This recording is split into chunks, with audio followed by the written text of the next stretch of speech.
Welcome back to this week's broadcast of the Esports Tower Rumble in Overwatch. We are broadcasting from the Shenandoah Esports Arena. I'm Josh Cunningham. Joining me on the desk tonight is Ryan Blankenhorn. Hey, everyone. And we are going to be kicking off the elimination round of round number 2 as we head into semifinals, kicking things off with the first seed taking on the 4th seed, the Barracudas and the Vipers. Ryan, let's take a look at that bracket real quick. Yes, we shall. So here on the bracket, you're going to see at the top is the first match of the night. That's going to be Barracudas and the Vipers, the first seed, taking on the 4th seed, followed by the Lynx and the Scorpions. The Lynx currently sitting at the 3rd place seed. The Scorpions at a nice number 2 there.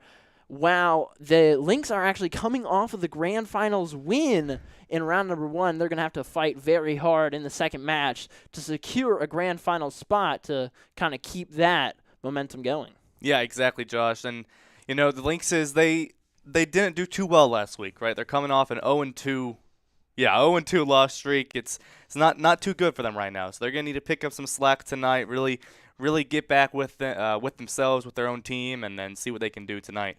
But the first match we have is the Vipers with the Barracudas, and I want to talk about that a little bit. So tonight, the Vipers and the Barracudas, it's going to be interesting tonight because Vipers, they're the fan favorite, but they're also not the best team. They're at the 4th seed coming into this semifinal bracket, and they're going up against the best team, the Barracudas, the runner-up of the Grand Finals, as well as, frankly, just a really dominant team, and we saw that last week.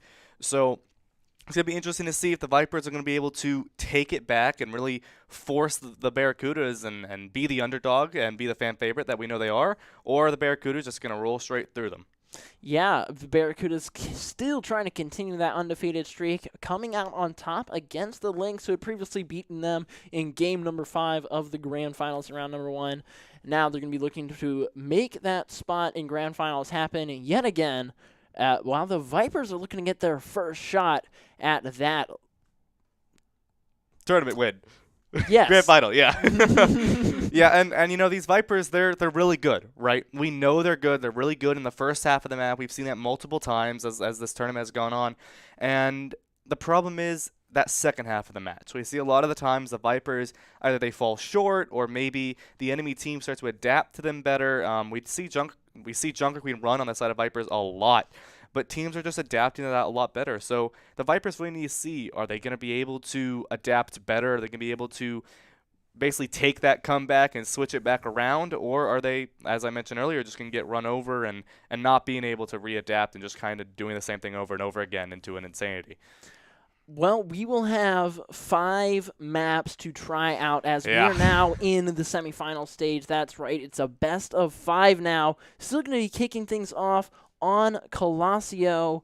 Colosseo going to be a very, very fun map from what we've seen so far here in the competition. So many good, solid comps working on it. You can try traditional Brawl. You can go with Ball comp.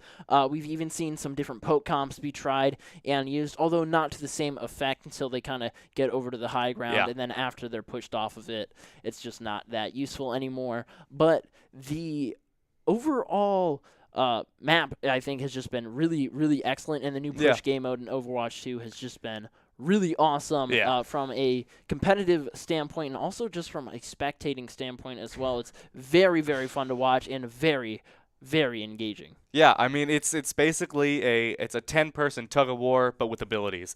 And, I mean, I've always enjoyed tug-of-war back on the playground, but, you know. And now you can super jump. So, yeah, that too, so that's awesome. Sojourn, jump up really high, and right-click some heads. Yeah, exactly, and, you know, hopefully we see that tonight. We see some nice little jumps on the high ground and just doink. Yeah, we've seen previous players of the previous weeks, Ame, Shursty, and a few others as well of note, just absolutely popping off with characters like Sojourn and these hit scans. They are just an amazing, amazing level of competition here at the Esports Tower Rumble, and I am so ecstatic about the action that we are about to see.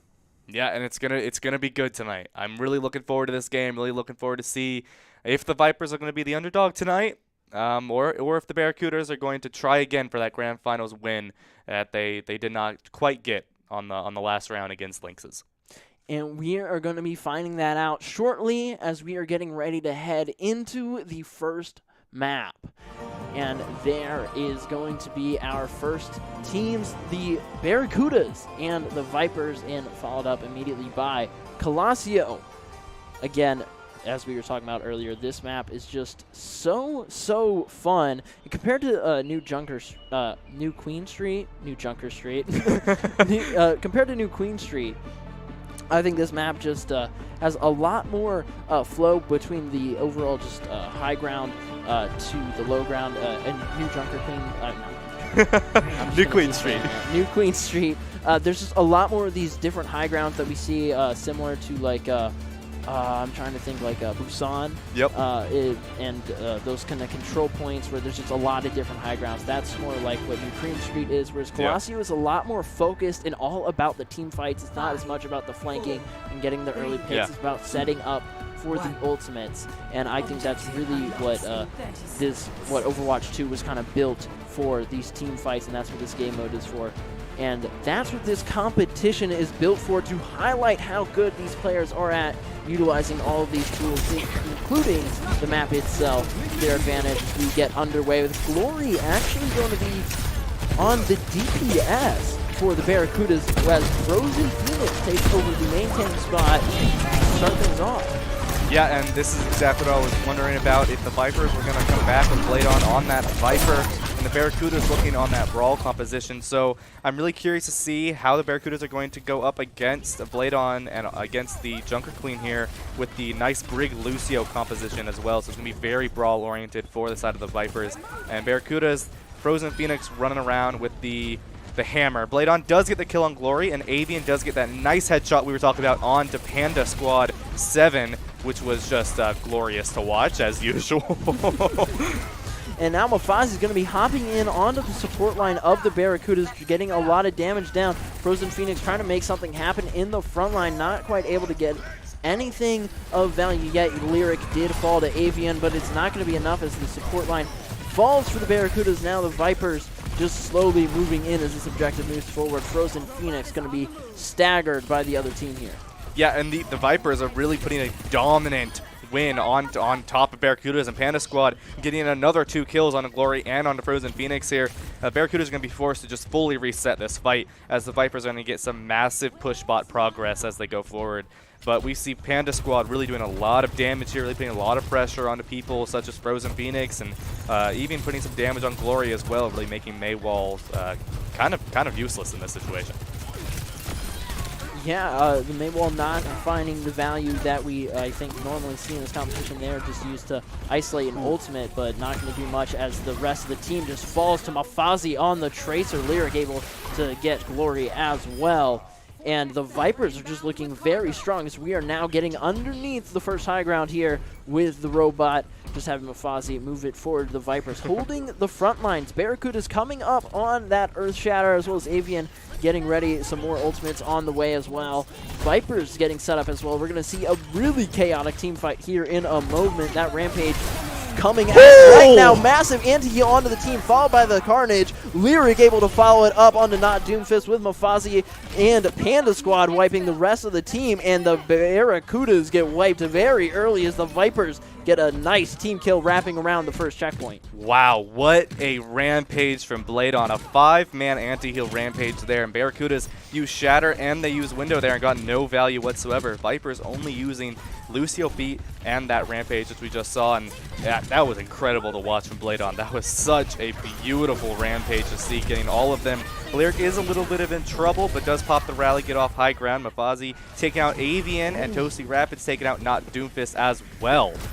And the line of the Barracudas is just not what it has been in the previous weeks. The Vipers able to just fly right through it. They are definitely having a different feeling this week. They are popping off as Bladon finds 2 for themselves. Toasty Rapid taking out Glory as well. This robot now on the high ground, taking that advantage away from the Barracudas here on the push. Avian getting ready with that overclock. Gambler has the beat as well as all the tools the Barracudas are going to have to win this fight. The Vipers not going to have ultimates at all, though. Might be best to just save that beat as the teams start to get into the clash zone as we see Frozen Phoenix just decide to ape over onto the left, and they just take Lyric out. Panda Squad able to find Gambler from the height before being pushed off. Mafazi able to take out the second support though. Bladon finding Frozen Phoenix in the end, and the Vipers turn the fight back around yet again. Mafazi popping off on the Tracer. Oh my gosh. This is incredible, Josh. I mean, Vipers... We might see it actually go all the way to the end. A full cap, and look at our time bank. Still 5:40. The game's been going on for 2.5 minutes, and Vipers 4 meters away from the end here. The beat does come out on the side of Barracudas, but, I mean, the Vipers building up their ultimates back up again. They're going to back up. They're going to stabilize. Lyric does fall to Avian, but it was a pretty expected fight for the Vipers to lose there. But Vipers are doing a phenomenal job. Look at how much progress they've made, and Mafazi's still contesting point a little bit. But, I mean, this is incredible. Vipers losing 1, losing 2 people, and still you have people like Mafazi and Bladon just doing damage, doing work to stop them. Mafazi is going to fall, but it's not really going to matter. The Vipers are going to be able to contest this right here at the spawn hold. And the Vipers in one team fight position once they're able to get this robot back over to that third checkpoint. Barracuda is having to push all the way, basically. Rampage coming out, going to get massive anti yet again onto that team. And we're just seeing how powerful Junker Queen is against these Reinhardt lines, is you can just go charge into literally everybody because they're all sitting right behind his shield. Just an insane Reinhardt counter in the brawl here. And the Vipers are using that character so well to open these fights up. That Rampage with the anti-heal, so powerful. Yeah, Bladon is just incredible on the Junker Queen. And so much of a different performance than what we saw a few weeks ago. Bladon is just really annihilating this competition and opening up the picks for Panda Squad and Mafazi to do their work. Vipers are going to have both support ultimates and overclock online for this next fight as well. So it's going to be really good as Lyric does pop. And okay, Lyric pops the rally, but Bladon and Panda Squad are going to get rid of everyone. Mafazi as well. Lyric killing out Frozen Phoenix, and that is going to be a team kill. And they're not even going to need the beat. The Vipers get the cap, and they are swinging to start off the semifinals. Oh my gosh, they have not done that much so far in the competition. But here, they said, we are the Vipers. Yeah. We do not care that you were undefeated.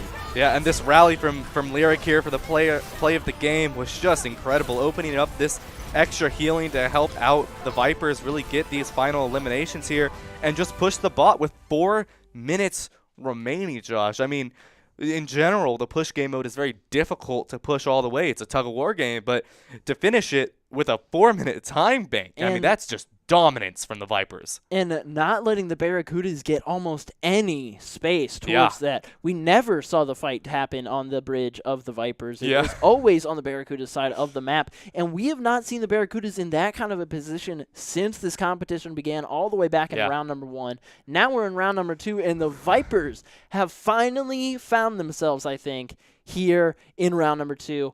And I'm really excited to see if they're able to push all the way to grand finals off of this momentum. What an insane opener. Yeah, that was incredible. I mean, I'm speechless. After seeing the Vipers do that to the Barracudas, the 4th seed versus the number 1 seed, that was incredible. I mean, we saw great stabilizing from the Vipers there. They lost 1, they lost 2, they backed out.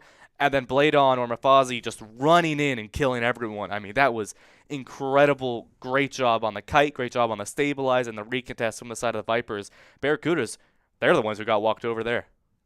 Yeah, the Barracudas in a position that they are not used to. Normally, pushing it all the way to the end of the time, winning out in the overtime with some miraculous play at the end. That typically seems to be the Barracudas style, but they just were not ever put in the position by the Vipers to do that. And the Vipers are looking to be very strong here in the semifinals. Absolutely, absolutely. And I'm really looking forward to see, is this momentum going to carry over? Are the Barracudas going to strengthen themselves back up, get back into the game, get reset on their mental, and show the Vipers, let's stop doing this. Let's get back to what we're used to, which is winning games. So the Vipers looking very good so far. Yeah, trying to keep that momentum. That is going to be the key for the Vipers as we head into the second map very shortly. Actually, going to be right now. Oh. And yet again, we're going to see one of Glory's favorite maps, though I'm pretty sure Frozen Phoenix going to continue to be that tank for the Barracudas. Glory having to switch over to the DPS off-roll. The Big Dream, unfortunately, not able to make it out for this competition this week. Frozen Phoenix hopping in instead. Yeah. And I think that's really what the Barracudas are trying to figure out, is that placement in the team.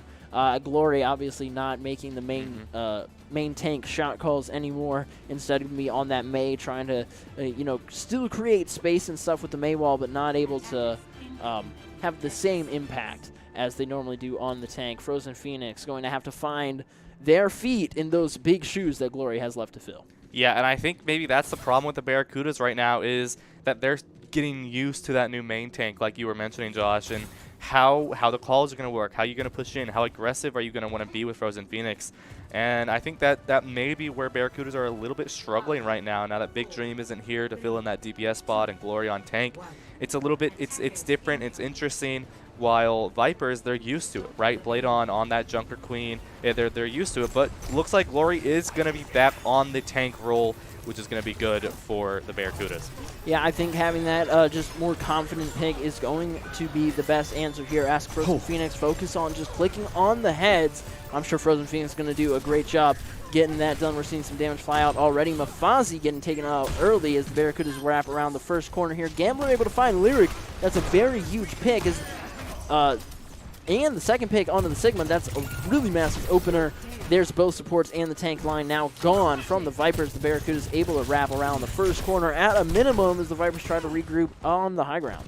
Yeah, and this is exactly what the Barracudas are used to. They're used to just putting that damage in. They're going to be under the bridge here with that cart, and now this is where they want to be. They want to be pushing that momentum back. Ooh, Mafazi just get a nice shot on Frozen Phoenix, though, which is going to be a good opener for the Vipers to push in. But Barracudas, this is where they want to be. They want to be pushing hard. They want to be getting those intro picks, and they want to be having that ult advantage. Yeah, they do, and they're not going to have quite yet. Vipers swinging around the corner, back into the action, not going to have the high ground. Unfortunately, having to swing wide for it. Lyric trying to build that window as much as possible, but the Barracudas just building around the corner of that ultimate, waiting for Glory to get the lift before they make this push. Mafazi finding Avian through all the chaos. A very, very clean shot onto the head, and Toasty Rapids just chilling in the back corner, keeping everybody alive, getting that support out when they need it. Panda Squad able to find Gambler, taking that away from the Barracudas, but Glory finally has that lift ready. And this is what I think the Barracudas are going to try and use to make the play here. Vipers able to counter it with their own lift, potentially tanks trading out a support 1-to-1 there. And this is just heating up at the corner as Glory and Bladon just continue to push into each other, now actually backing away those supports, falling, just ending the fight. Yeah, and both teams we see there, they both lose their Ana. They lose Vipers on Bath, Barracudas on Ana. Back up, reset, give them some space. But both teams didn't want to give either team space there, so the card just sort of stood there. And now we're back into that fight. Both teams 5-man pushing this. Both teams also running basically all of their ultimates as Walls and Flux do come out on the side of Vipers. That is a juicy Flux. Wow. Not going to be able to get a ton of follow-up damage, unfortunately, with the Flux, though. Bladon able to take a lot of space, however. And now Glory trying to respond with a lift of their own. Gets rocked, though. Not able to get the follow-through and is nanoed. Trying to find some damage on the Mafazi. Not going to be able to get the pick quite yet. Still looking for it. It's going to unfortunately cost them their life as Bladon continues to push forward, sending the Barracudas back to spawn, and the Vipers are looking like a different snake this week. Absolutely, Josh. And I mean, Mafazi over here on the Widow was just hitting these insane headshots. I mean, on not Doomfist, on It's Gambler, on Frozen Phoenix, out doing that Widow duel. And now we do see Frozen Phoenix switching over to that Genji. Maybe going to cause some more pressure on Mafazi, getting those intro picks. And it's going to give the Barracudas that pressure that they need to push forward. But they may not push too far here as the Vipers use the Bath Wall and Panda Squad, getting rid of Frozen Phoenix, giving that Mafazi the space that they need to get these shots again. Yeah, Avian going to be stuck in the corner with Glory on the staircase screen, eating so much damage, building up the ultimates for the Vipers yet again. Glory going to be taken out. Avian able to get out just barely with that slide as the Vipers just retake this space, wipe the team, and walk back. They are a well-oiled machine right now, and it's going to be very hard for the Barracudas to figure out how to breach this line. They're going to have to coordinate some ultimates in a very, very good way. But the Vipers sitting on both Lift and Transcendence is going to be very hard to break through, especially if that Zen is not picked first. Lift coming out from Bladon now. Oh. And that push, it's overtime pushing onto the high ground. We're going to see a wipe of the Barracudas almost, but not Doomfist able to find Toasty Rapids. Could that be enough to change things around? Bladion hopping around the back, trying to say no. Mafasi and Panda Squad assisting as well, and the Vipers are going to hold on the first corner. Wow.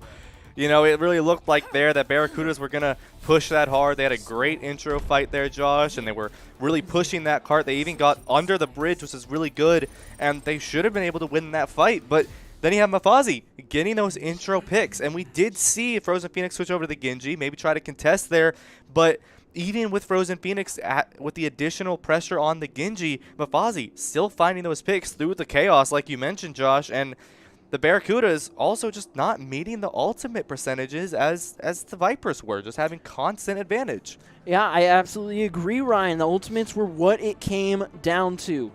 We saw the Vipers just more often having their both defensive ultimates and offensive ultimates at the same time. There's just a stagger off from the Barracudas. I don't know exactly when that started, but at some point there's just a shuffle in their ultimate use, and their economy just was not able to be built back up in the same way after that. Yeah, exactly, Josh. And, you know, now, I mean, the Barracudas, they got to defend this point. They got to defend it hard because this is going to be very easy for the Vipers to just walk on through. If they can get control of this high ground bridge here, and Mafasi can maybe find some more picks on the Widow, then the Barracudas are not going to be able to do much here, and the Vipers are going to take on this next map.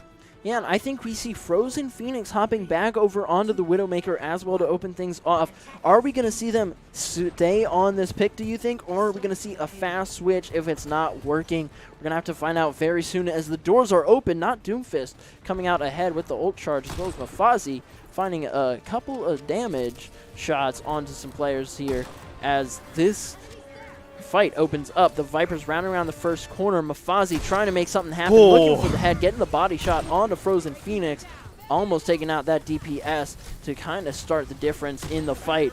Not going to be able to do it just yet. Instead, deciding to focus on Glory, who's holding this high ground forward here. Mafasi still trying to look for these angles, not quite able to do it. Glory able to take out Lyric. That's really awesome for the Barracudas. Unfortunately for them, though, Bladon going to respond with a few pellets to the face there. And now Vipers are going to be moving forward as Mafasi finds Frozen Phoenix. And this Panda Squad following up as well. This is terrible, Josh. I mean, Barracudas, they lost a couple people there, and Panda Squad still hunting down. If they can get these next picks, it's going to be a major stagger for Barracudas, and Vipers the payload's already right there. Are just going to walk on. Glory's going to be the only one who can contest this point here as it goes down to 3 meters. 2 point. Oh my gosh. Mafasi jumping on with the Frozen Phoenix. I mean, jumping on with the Tracer. It's not going to be enough, though. Mafasi able to find the head. Glory getting taken out, and the Vipers win map number 2 as well. They are sweeping at the moment. Yeah. Things could change, but right now their tune is very nice. Yeah, I mean, Vipers, they just relative ease right now. Bladon getting this play of the game here as he's in the back lines at just basically going ham on the Barracudas here. I mean, wow. That was incredible. You know, the Vipers, we thought their momentum was going to stop there at the beginning when the Barracudas were really putting pressure down. They had control of that bridge, but then you have players like Mafasi getting the headshots, and you have players like Glory who just can't get what they want to get done on the side of Barracudas, and there was nothing that the Barracudas could have done there to push forward because the Vipers just responded back with better and more damage, really. Yeah, they absolutely did. Mafasi able to find all of those amazing headshots. Yeah. Just really opening up with these instant picks that you just can't stop. You cannot stop unless you have a diva or someone to dive the Widow. And, you know, Mafasi's just sitting there, able to just roll through the team. And honestly, just a very, very fantastic map number 2 for the Vipers. And wow, this competition has been really nuts here as we are entering into the semifinals. The Vipers taking on the undefeated Barracudas so far, but they're up 2-0 in the series. Best of 5.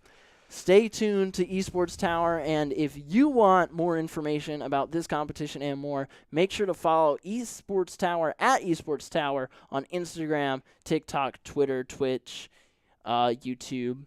Basically anywhere, that's going to be at Esports Tower. And you can also find more from us here at Shenandoah Esports, at Shen-U Esports for TikTok, Twitter, and Instagram, and at Shenandoah Esports for YouTube and Twitch. So, again, a huge shout-out to our friends over at Esports Tower for setting up this whole competition. Just doing an amazing job, as we've seen here. The number 4 seed taking on the number 1 seed 2-0 in the series as we're getting ready for map number 3. Ryan, what are your thoughts on the predicament we are currently in? Well, Josh, I mean, it's almost speechless is really what it is. These coaches out at Esports Tower, they are really helping these players and really helping them to go far in their career, and we just see that, right? We saw the coaches, they clearly must have talked some sense in the Vipers or something, because the Vipers not only are winning on 2-0 right now, but they are dominating on 2-0. Not just a slight close game or anything right now. The Barracudas, they need to pick it up, and they need to pick it up hard, because right now the Vipers looking almost unbeatable for this next map. Yeah, and we had thought that previously that was the Barracudas title.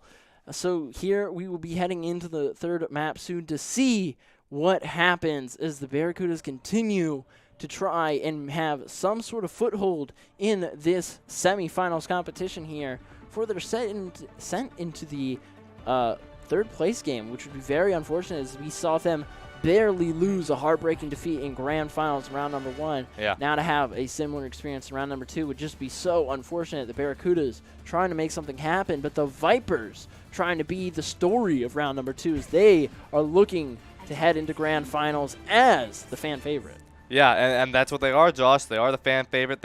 Everyone just loved the Vipers coming in, and now the Vipers are showing everyone that they should be the fan favorites. They came into this match. Barracudas was going to be predicted to win this pretty easily, as normally first and fourth seed should go. And now instead we see that the Vipers are putting on a show. They're putting on a good show, and they could be the major upset for this tournament. And it's going to be good as we approach this third and potentially final map. Yeah, we're going to see Bladon back up on the high ground here, back to Horizio. Again, just butchering that pronunciation. Still haven't gotten it right, I don't think. But Glory going to be Bladon going to be holding the forward position with the entire team. This is a very different setup to what we normally see. Typically, we'll see a hold back on the first point. But the Barracudas just pushing into the high ground right now. Good few abilities at first. Unfortunately, though, the Vipers have sustained through them and now are going to look to respond as Genji dives into the backline for the Barracudas. Going to be taking a lot of damage, though. Panda Squad trying to get the shots off, not able to find the Genji, though. And Evian going to get away with that. Not going to find any picks, fortunately, for the Vipers, but a lot of damage still going out, and that Genji still alive. Now the Barracudas having to regroup as the Vipers just hold this high ground. First pick going on to Frozen Phoenix from Panda Squad. And now the Barracudas are looking very, very weak as the Vipers continue to just batter them down from the high ground. Yeah, and the Barracudas here, Glory, we do see on the Winston here, but and Glory and Avian really trying to coordinate these attacks, especially now that Brig doesn't have her stun ability. We can see Glory and Avian try to rush in as Frozen Phoenix throws in some nice little back out shots, but the Vipers really doing a great job working together as a team as Glory does come back in with the Nano and does get rid of Lyric, but Bladon responding back fiercely, getting rid of Avian, and Glory and Frozen Phoenix doing their job, and Barracudas finally taking the point and taking this control of high ground as they needed to. Yeah, not Doomfist able to charge that ultimate so quickly to open up that fight, give Glory the Nano, and that's where the damage really started onto the Vipers. That push very excellently coordinated, not Doomfist needing that Nano to pop off, and that's exactly what the Barracudas had. And now they're going to be taking point number 1 almost from it. That's the danger of holding that close high ground, unless the Vipers are able to respond with this rally onto point very aggressively. Monkey going to be whipping out his anger mode, and now he's going to be jumping onto the rest of the team. But the Vipers are still taking out the Barracudas. Not Doomfist able to find Panda Squad, but that's going to be the only one so far. Mafazi able to respond by taking out Glory. Glory in the backline, gonna fall to Lyric, and that Zenyatta Toasty Rapids now sitting on their ultimate with Transcendence. The Vipers coming up on 3 overall. Overclock and Blade coming together. That point was successfully held. The Barracudas not able to get the third tick, but they're in a very good spot as we head into the last 60 seconds unless the Barracudas cap this point. Yeah, and you know, Josh, Barracudas, they had the definite winning abilities there to take that point, but maybe just having one on point there really didn't help. You need to have 3 to get max value on the point progress and capture, and the Vipers were just able to walk in with their rally and the flux ability and Blade On and Panda Squad doing their jobs. Barracudas are coming in with 3 more ults as they just use the Dragons with Vipers running in at 4 ults. Transcendence is thrown out, but Avian finding the pick all the way through, and Frozen Phoenix is going to find Blade On. But Panda Squad, are we going to see a massive? Maybe. Has the overclock online. Probably going to back out, though, or die trying. And, yeah, looks like Panda Squad going to hold this ult. Smart idea. Oh, wait. No, Panda Squad, unfortunately, going to actually get taken out while using the ultimate. Ooh. There by Gambler. The Barracudas taking point number 1 successfully, now pushing around this first corner as we are now on the payload section of the map. The Vipers setting up on the high ground once again, though this time not as many ultimates on the field for either team, so it's going to be quite a farm fest for a little bit before we see a lot of action break out. Yeah, the only ult we see coming online here is Barracuda's Glory on the Primal Rage. Whoa, what a ante coming in from Not Doomfist. And it looks like Primal Rage is going to come out and going to finish off the Vipers here, as this is what the Barracudas are looking for. That nice momentum to push cart, especially through this next little part of the checkpoint. Yeah, and that's a massive team kill for the Barracudas, making up a lot of time that they lost on the first point in here. Unfortunately, not going to be stacking 3 on the payload, only moving it with 1 person instead, taking the space here on the high ground, trying to not let the Vipers get too set up for the next team fight. Again, the Vipers coming up on a couple of ultimates. They try to recontest this high ground. Glory going to be up here as the monkey trying to do something. But Winston not going to be getting enough damage output without that nano to really make anything happen. Going to have to jump back till that ultimate's ready. Not going to get a ton of charge either. Panda Squad able to find Glory actually through the door now, and the Barracudas getting pushed back as the Vipers continue to take some space, and this payload getting pushed back ever so slightly as we are wrapping down to another, yet again, 60 seconds on the clock. Yeah, and you know, Josh, the Barracudas, they have both support ultimates online. They're going to have Dragons here, and Vipers, they're going to have Rally, they're going to have Pulse, they're going to have Flux here, and they may be able to build Trans by the end of this fight, which could be really the make or break win for Vipers here as they push into this next 54 seconds for Barracudas to get this point here, as Mafazi is probably going to look for a nasty Pulse Bomb here in this room. Ooh. And is not going to get it. Oh, that's not going to get the intro pick that the Vipers want here, and that may have costed them unless Blade On. Nano going to go out onto Glory, trying to get the pick onto Blade On back onto the team. Not going to find anything else onto the Vipers. All of them still up. That rally going to come out as well. Payload is being moved ever so slightly by the Vipers. It's going to be recontested, though, by somebody. Going to be recontested by somebody on the Viper squad as the Barracudas continue to move that payload forward. Glory taking the high ground, able to find Lyric. Just took out Avian on the Genji. Now Panda Squad trying to get out of the room. Gets a nice shot onto Glory. Amazing movement. Get out of the bad zone there. Now trying to look for a shot onto one of these squishies down below. Not going to be able to find it as Frozen Phoenix returns some fire. Mafazi able to time one of the supports. Bladon takes the other, finishing out Frozen Phoenix. Now they're just trying to wipe the point in overtime for the Vipers to take it, and the Rock going to find him in the air. Now Winston jumping on to try and make something happen with the ultimate. Not going to find enough value, though, as there's just too many Vipers on the point, and the Barracudas are going to be looking to not get to the second point here unless they're able to somehow come back in this team fight. Glory sustaining for such a long time. Blade coming in for the Barracudas as well, unfortunately not having the touch. And Avian so close with the ultimate, but it's just not going to be there. And just right there, Josh, that was so close for the blade coming in, and that could have been such a massive blade. That was an incredible contest from Glory, though. I mean, honestly, on that monkey, really with the Primal Rage, doing a lot of contest work there and giving the Barracudas every chance possible to recontest that point. But Blade On rocked everyone. Quite literally was rocking people. That was a massive rock that we saw onto Avian there, and Blade On and Mafazi doing their work and just really stopping the Barracudas in their tracks. And that's a good push, though. That's a really good push for Barracudas. We can see a lot of work done with them there, and now we get to see, are the Vipers going to push enough to get here, or are the Barracudas going to hold them on this first checkpoint here, which we've seen Barracudas do to many teams in the past? I do not know the answer, because the Vipers are doing some very, very unpredictable and ridiculous things tonight. They are holding down so much of the Barracudas offense. It is insane. Will the Barracudas be able to do the same thing, or are the Vipers just going to fold onto this first point and try and get down around that first corner yet again? Or we saw them stop. Where they got stopped. Yeah. Yeah, and that's what we need to see now is, are the Vipers going to be able to push to that point, and are the Barracudas going to really push them back here? The Vipers running a very divey composition against the Barracudas. We see them come back out on that Sig, Genji, Hanzo on a Zen. And it's going to be interesting to see. The Vipers not so much damage here. They got a lot of poke damage against the Barracudas. We're going to see how much it's actually going to work for the Vipers here, as we see Panda Squad probably going to just cause some commotion to the supports here in the next few seconds. Whoa, D.Va. Going to go on the Hanzo first, actually, with that Sombra. Able to get the pick as well with Mafazi.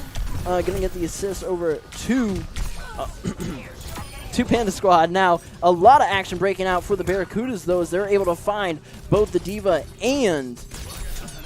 I cannot remember the Brigida's name right now, but it's definitely Brigida. And now we're going to see Mafazi trying to contest this high ground, take out these supports. It's not going to be enough that Ana and Zenyatta keeping each other alive so well on the high ground. Yeah, and the Vipers really, let's be honest, they got 2 free ticks that fight, and they grew up, you know, some decent ultimates, about 50%. Barracudas are going to be the advantage holders on their support ultimates here, but the Vipers building up their ultimate abilities, doing some damage. We got a little scary there for a moment as Mafazi was still alive, but it is okay. The Barracudas are coming back to that fight, and now they're going to be doing the same thing the Vipers did to them, holding that last checkpoint to see if they're going to be contesting this final point or not, as Panda Squad is going to go back up and cause some commotion to either the Hanzo or the 2 supports on the side of Barracudas. Going to be looking for that Hanzo pick yet again. D.Va flying in for the pick. It's going to happen for the Vipers. They are able to find 2. Gambler going down as well from the Barracudas. Now Mafazi trying to contest this Ana on the height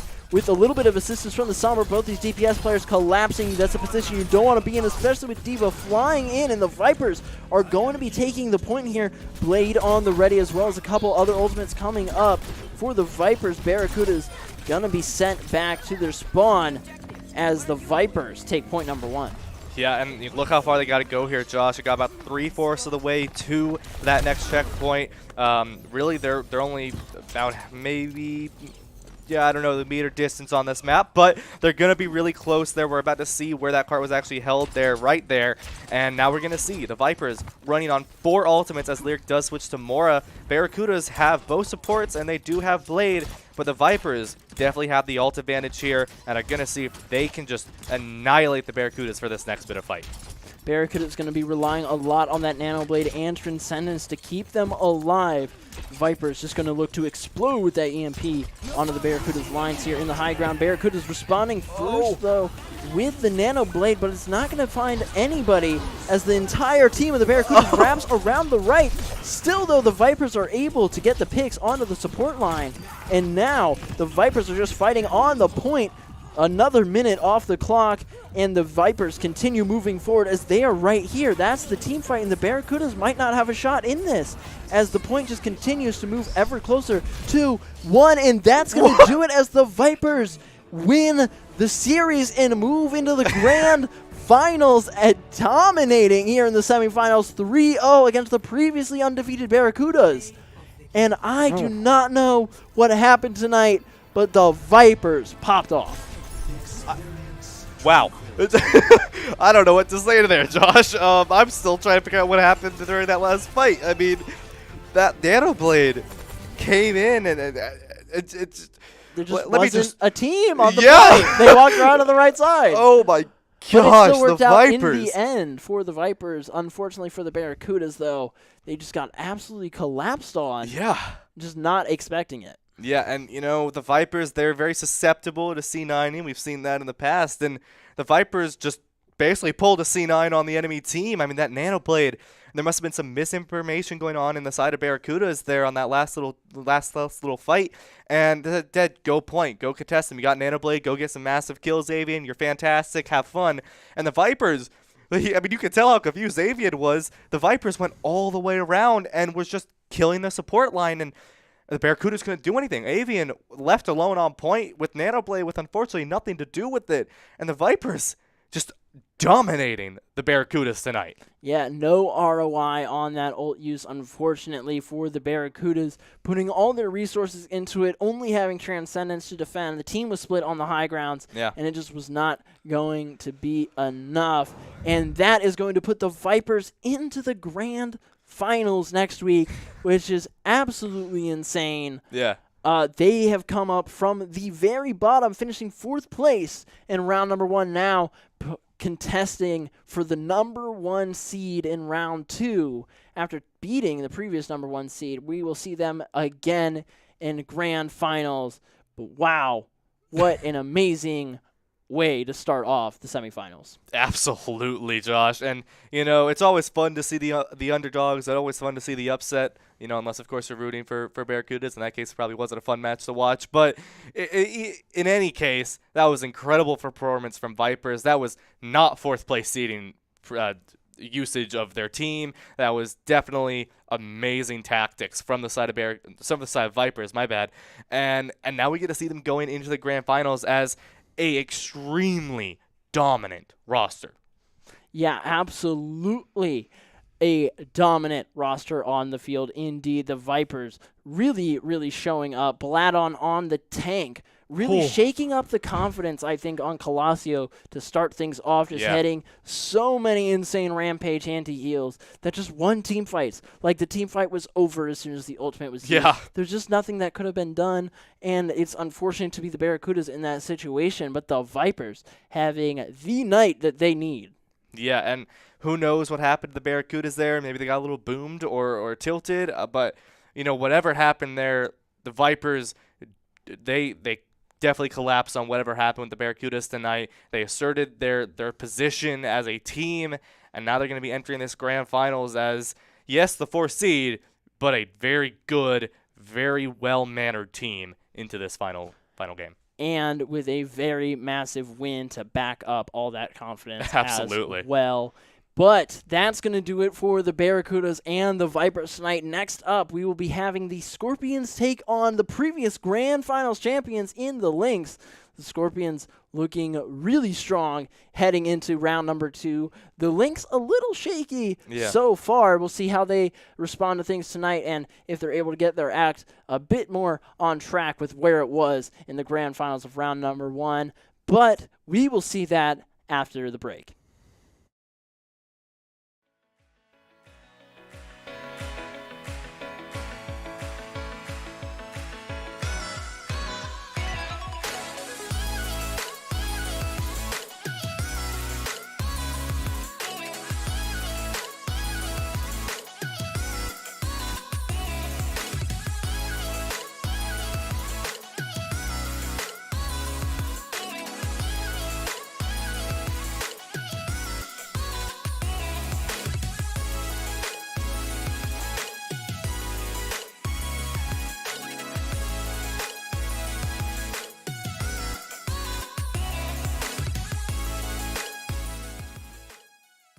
You want to rank up in Overwatch or Valorant? Score pro advice at esportstower.com. Improve your game sense, improve your team play, improve your performance under pressure. We'll match you with great players and professional coaches to help you rank up.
Welcome back to this week's broadcast of the Esports Tower Rumble in Overwatch.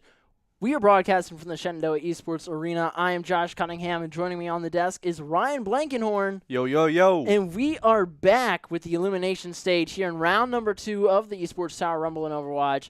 With the semifinals, game number 2, going to be the Lynxes and the Scorpions. The Lynxes coming off of round number 1.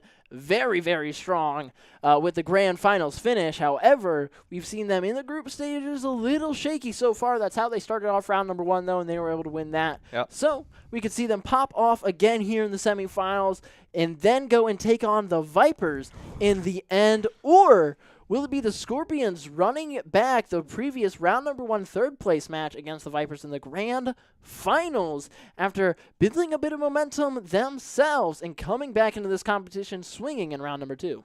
Yep, and Josh, it's going to be interesting to see tonight, right? The Lynxes, as you mentioned, they had a rough start in round 1, and they had another rough start in round 2 here. But last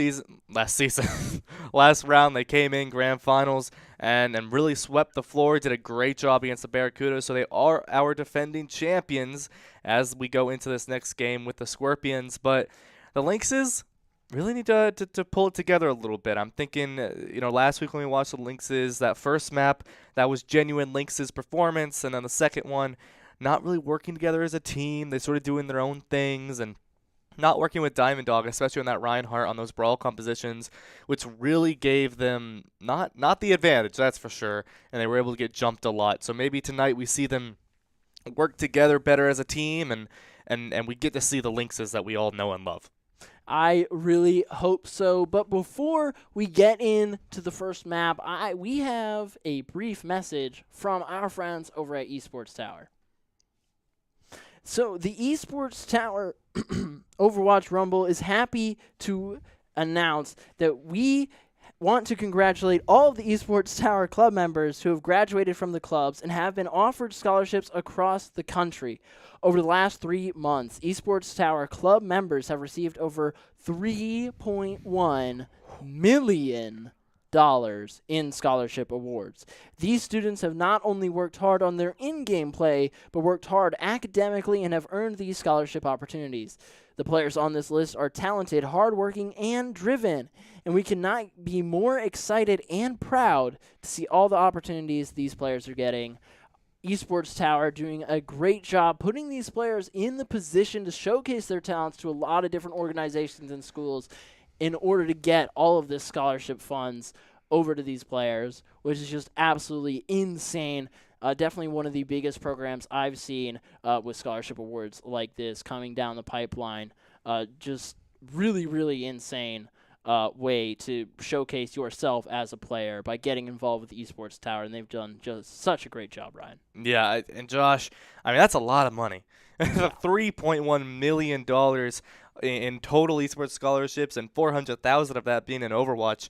That's incredible. That proves all the different games that Esports Tower is willing to offer. That proves all the different, what's the word I'm looking for here? All the different opportunities that you can have as a player through Esports Tower, and it's incredible. And I'm grateful for what they're doing for everyone who's such a good player. Yeah, absolutely. It's really awesome to see here in the esports scene, and I hope the Esports Tower continues to grow. I hope you do, and I hope that you continue to grow with Esports Tower. You can go ahead and check them out at esportstower.com, and that is where you can also start a 2-week free trial for all the Esports Tower activities. Get some coaching lessons. Get potentially involved in a Rumble yourselves. Check out esportstower.com for more information on that. Now, I think, though, we're ready to get back over to the Scorpions and the Lynxes as we head closer and closer into map number 1. I am very, very excited for this match. The Lynxes looking shaky so far. The Scorpions very strong, but we've seen an upset already tonight. Will we see another one as we are heading closer to Colosseo? Yeah, and I'm really looking forward to see here, are the Lynxes going to be able to take this up, and are they going to be the upset tonight, or, as you mentioned, are the Scorpions going to be the winners?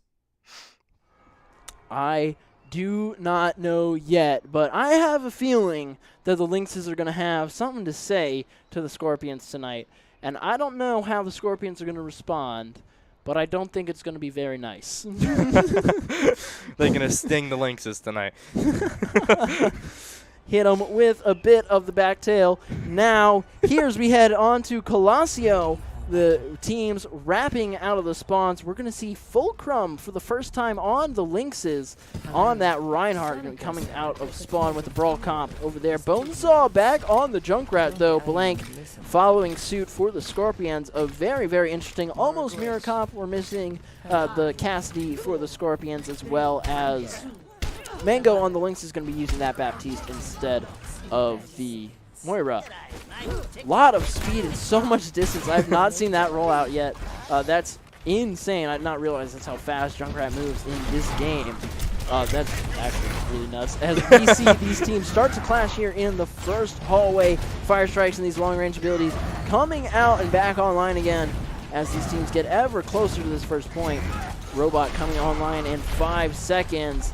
And the Scorpions are looking to get set up and fly onto the first person they see that rounds this corner. Bonesaw trying to get some damage out with these mines, move these players around, and just farm up this ult. Make something happen here later on, as he loves to do in this hallway. Ame making something happen, though, right now by taking out Naiwa. That's going to be the main tank gone for the Scorpions. Bonesaw following up with Ame as well. And both of these players for the DPS on the Lynxes are just going to be fragging out. Fulcrum able to help out with RLR15 in the end as well. And now it's just Naiwa back in the spawn. He gets staggered here. Is he going to get back to his team? The Scorpions going to be able to get it to him in time. And the Lynx is having to regroup, but they have so much space taken, and this robot is starting to move closer and closer to that first high ground as the Lynx just hold space. Yeah, Josh, and these DPS on the side of Lynxes are doing their work. Bonesaw and Omne. I mean, Bonesaw once again getting 2 more here, and LR15 is going to get Mango with the Discord, not the Discord orb, the orb of damage coming in from the Mora, but DPS going to fall back a little bit on the side of Lynxes as well as Fulcrum, but as Lynxes are going to get really close to this checkpoint, and we'll see. Oh, what a pin!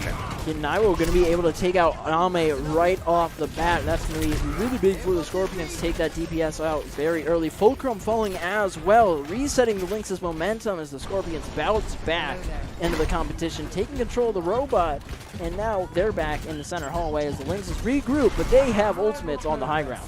Yep, and Lynxes, they, like you mentioned, they're going to have ults here. They're going to have both TPS ults and Mango.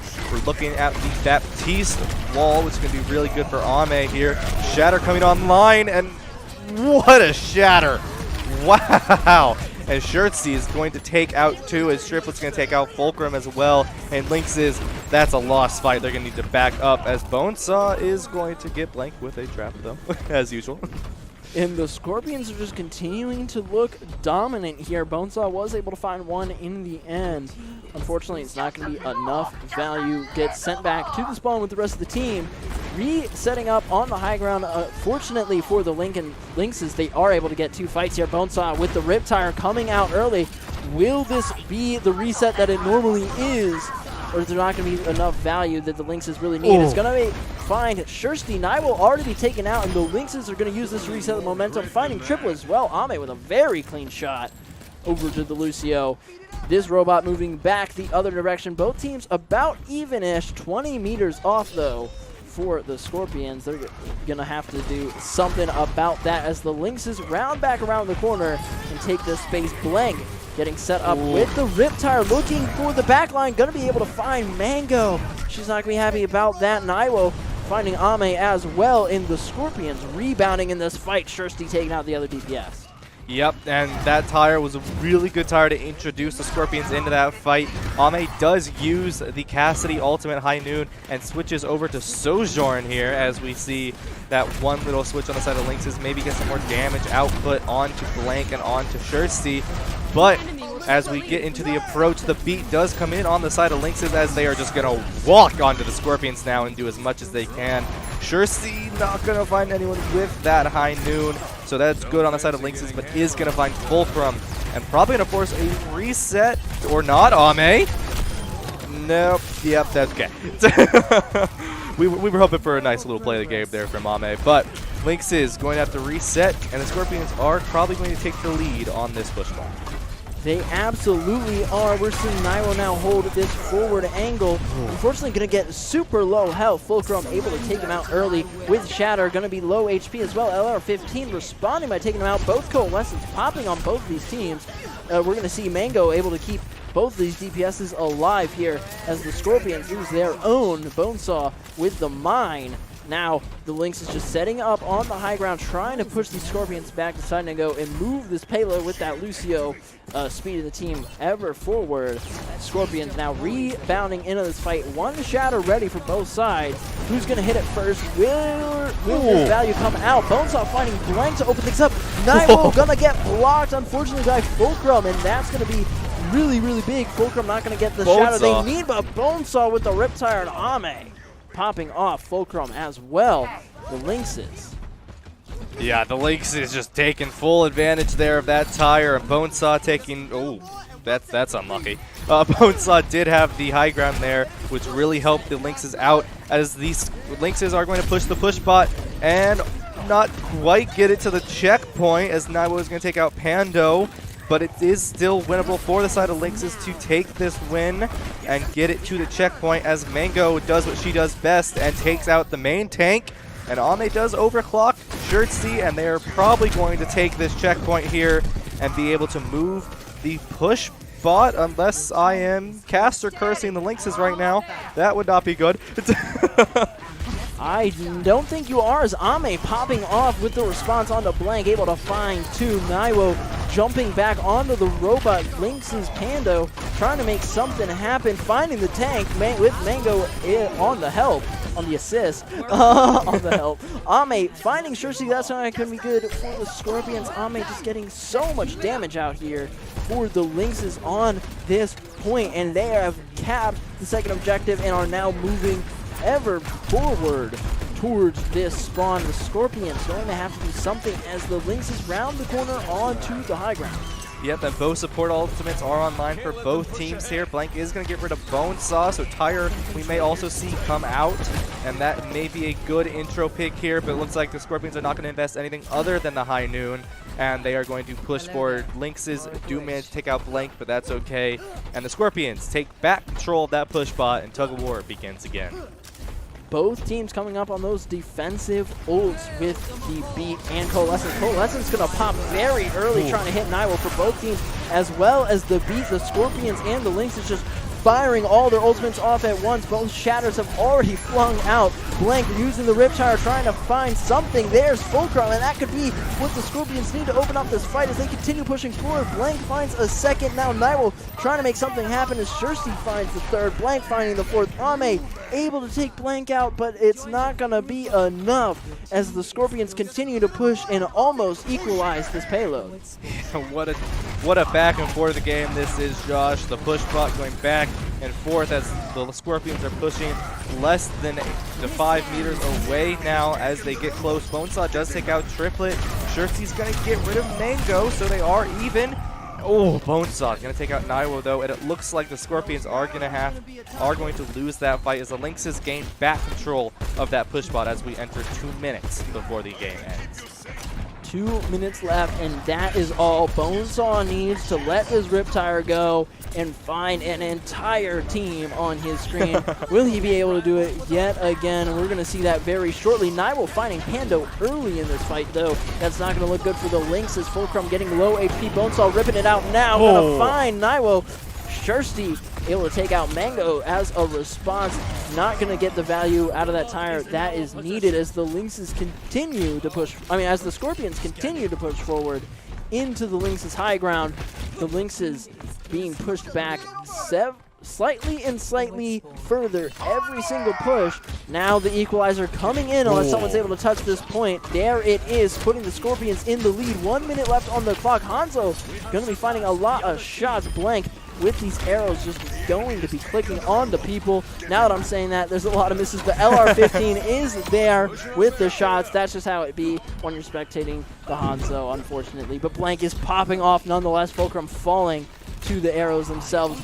Dragons on the ready as now we are approaching the final corner for the Scorpions to push this all the way to the Lynx's spawn. Yep, and this is exactly what the Scorpions want. They want to give this 20-30 meter advantage as Dragons do come out as well as the high noon, looking for some picks here. Oh, Fulcrum's going to be out of position. Cersei's going to take over that and just collapse on top of Fulcrum as Blank is going to take out Ame as well as Mango, and Cersei going to get rid of Bonesaw. And Naiwo with another pin onto Pando. These pins kill, are insane. I believe, as Fulcrum comes back from spawn with the Shatter. It's not going to be enough, though. 3 on the robot as Naiwo sitting in the door, blocking all the movement. There is going to be a contest on the point. Ame able to take out LR15. Cersei responding, trying to get this payload all the way to the end, and it's going to happen for the Scorpions. Wow, you know, that was really good for the Scorpions there at the end there. They did a fantastic job. Those double DPS ultimates and getting rid of Fulcrum right out of that fight gave them that ability to just walk forward. And Bonesaw is going to get the play of the game on this phenomenal Junkrat play here. But that is what the Scorpions wanted. They needed to get someone out of position, preferably the main tank, and that is what happens. They got rid of Fulcrum, and then the momentum just pushed them forward. What a tire. And then they were able to take that point and actually push it all the way to the end on the side of the Lynxes. Yeah, the Scorpions just using that momentum, never letting it reset in the favor of the other team. The Lynxes having a very, very strong early game, but the Scorpions coming out on top in the end. That's what I think makes the push game mode so interesting, as we've seen countlessly time and time again here in this competition, that these teams go back and forth all match. They keep it even, and a team just has a really solid push to the end, or they're able to win it out in overtime just barely, and it always comes down to the timer. Yep. Really, like, at least always in the last 60 seconds, I'd say these games are finishing here in the Esports Tower Rumble. So it's just been an insane couple of weeks to watch on these players play on Colosio and just have some really, really competitive matches.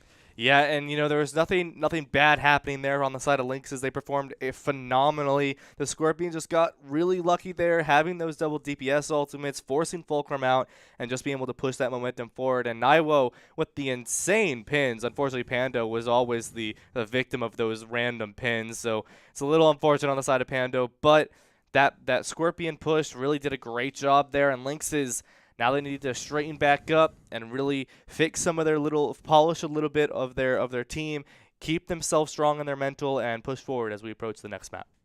I 100% am on the same page as you.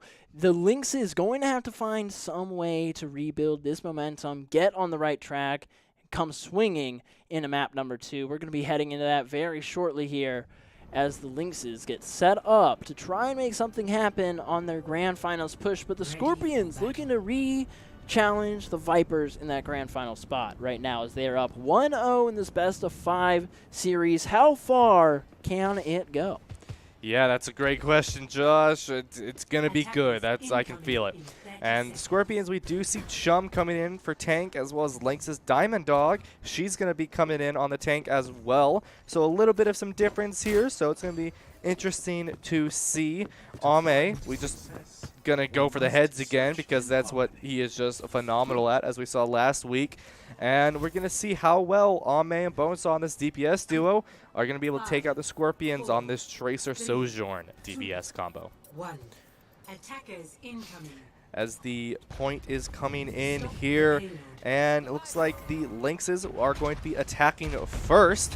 And Triplet already looking for that far, but Bonesaw taking a Blank right off the spawn door.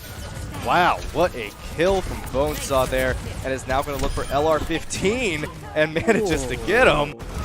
Mara, such a strong character and utilized so well by Bonesaw as they're pushing through the high ground here. The Lynxes doing an insane job. Diamond Dog taking so much space, following Bonesaw, just getting so much damage out as well. And these two players are just moving this map forward. Chum going to be the last alive for the Scorpions already. Bonesaw just popping off with the Fair of the Far. With the Far, that Mercy pocket going to be a huge help, but it's all about hitting these shots. Yeah, and the Lynxes now are more than halfway to this checkpoint, and the Scorpions are going to need to recontest, but Bonesaw and Pando already looking really close to their ultimates, if not already at them.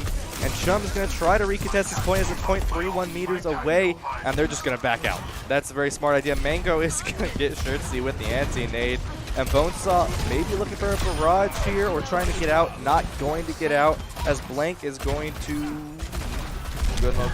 let the res happen, actually. And Mango's back. Oh my gosh, Bonesaw. Bonesaw just doing so much work for the Lynxes here. Always in the front with these shots. LR15 going to get taken out as well. Now looking at Chum. Once again, the Justice is ready for the next team fight as well. Such a low HP on that Sigma.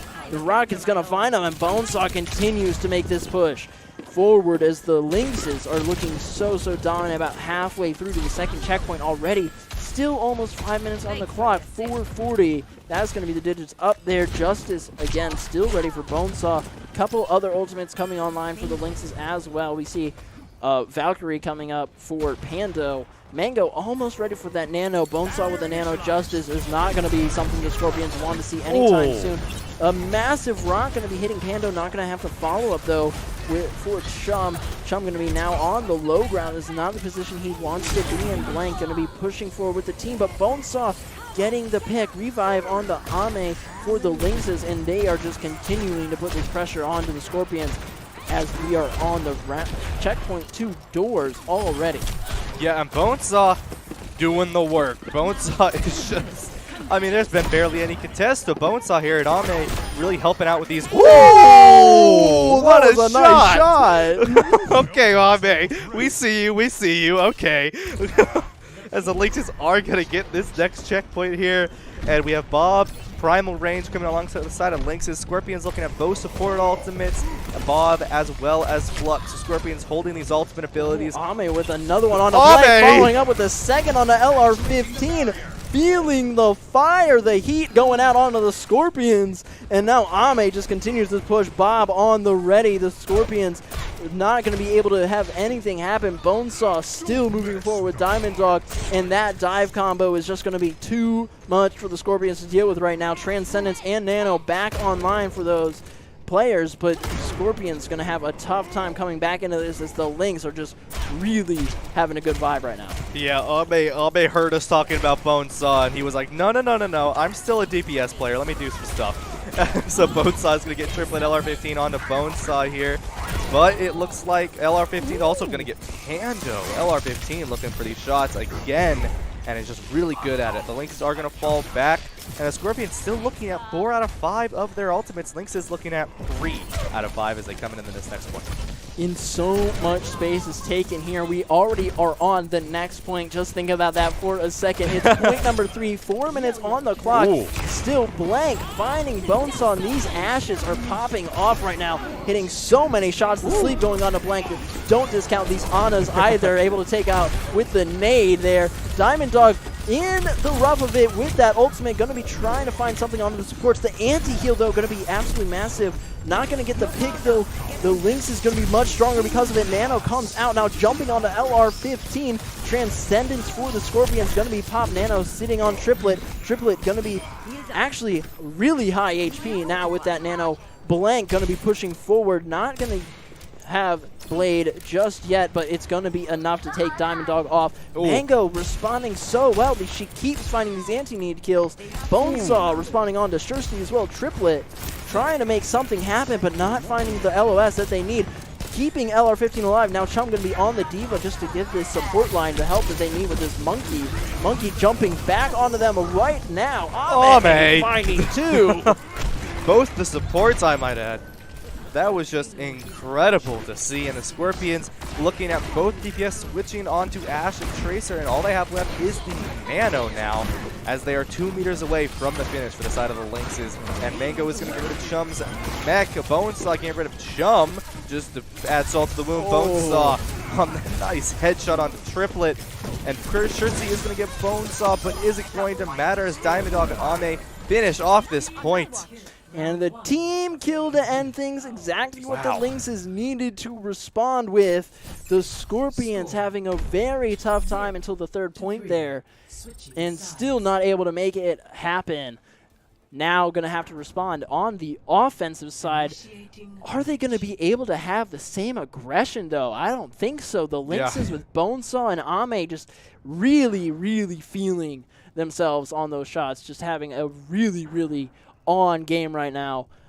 These 2 DPS are popping off for the Lynxes. Ame, our player of the week last week, just doing so much work yet again here, Shursty, a previous player of the week themselves, not able to put out the same shots. We see LR15 trying to keep up, but that Pharmacy combo just going to be too much. Now Bonesaw going to be switching onto the Bastion, though, because obviously it's defense. And you know, we love to see Bonesaw on a Bastion. He's done it multiple times. So now we're going to see Bonesaw back on that Bastion, trying to put some damage in with those nice grenade shots, the turret sentry mode, putting pressure on the Chum's shield when they come out of the gate. And Ame looking back on that Ash, going to look for those nice headshots that we are used to seeing and that he is used to pulling off.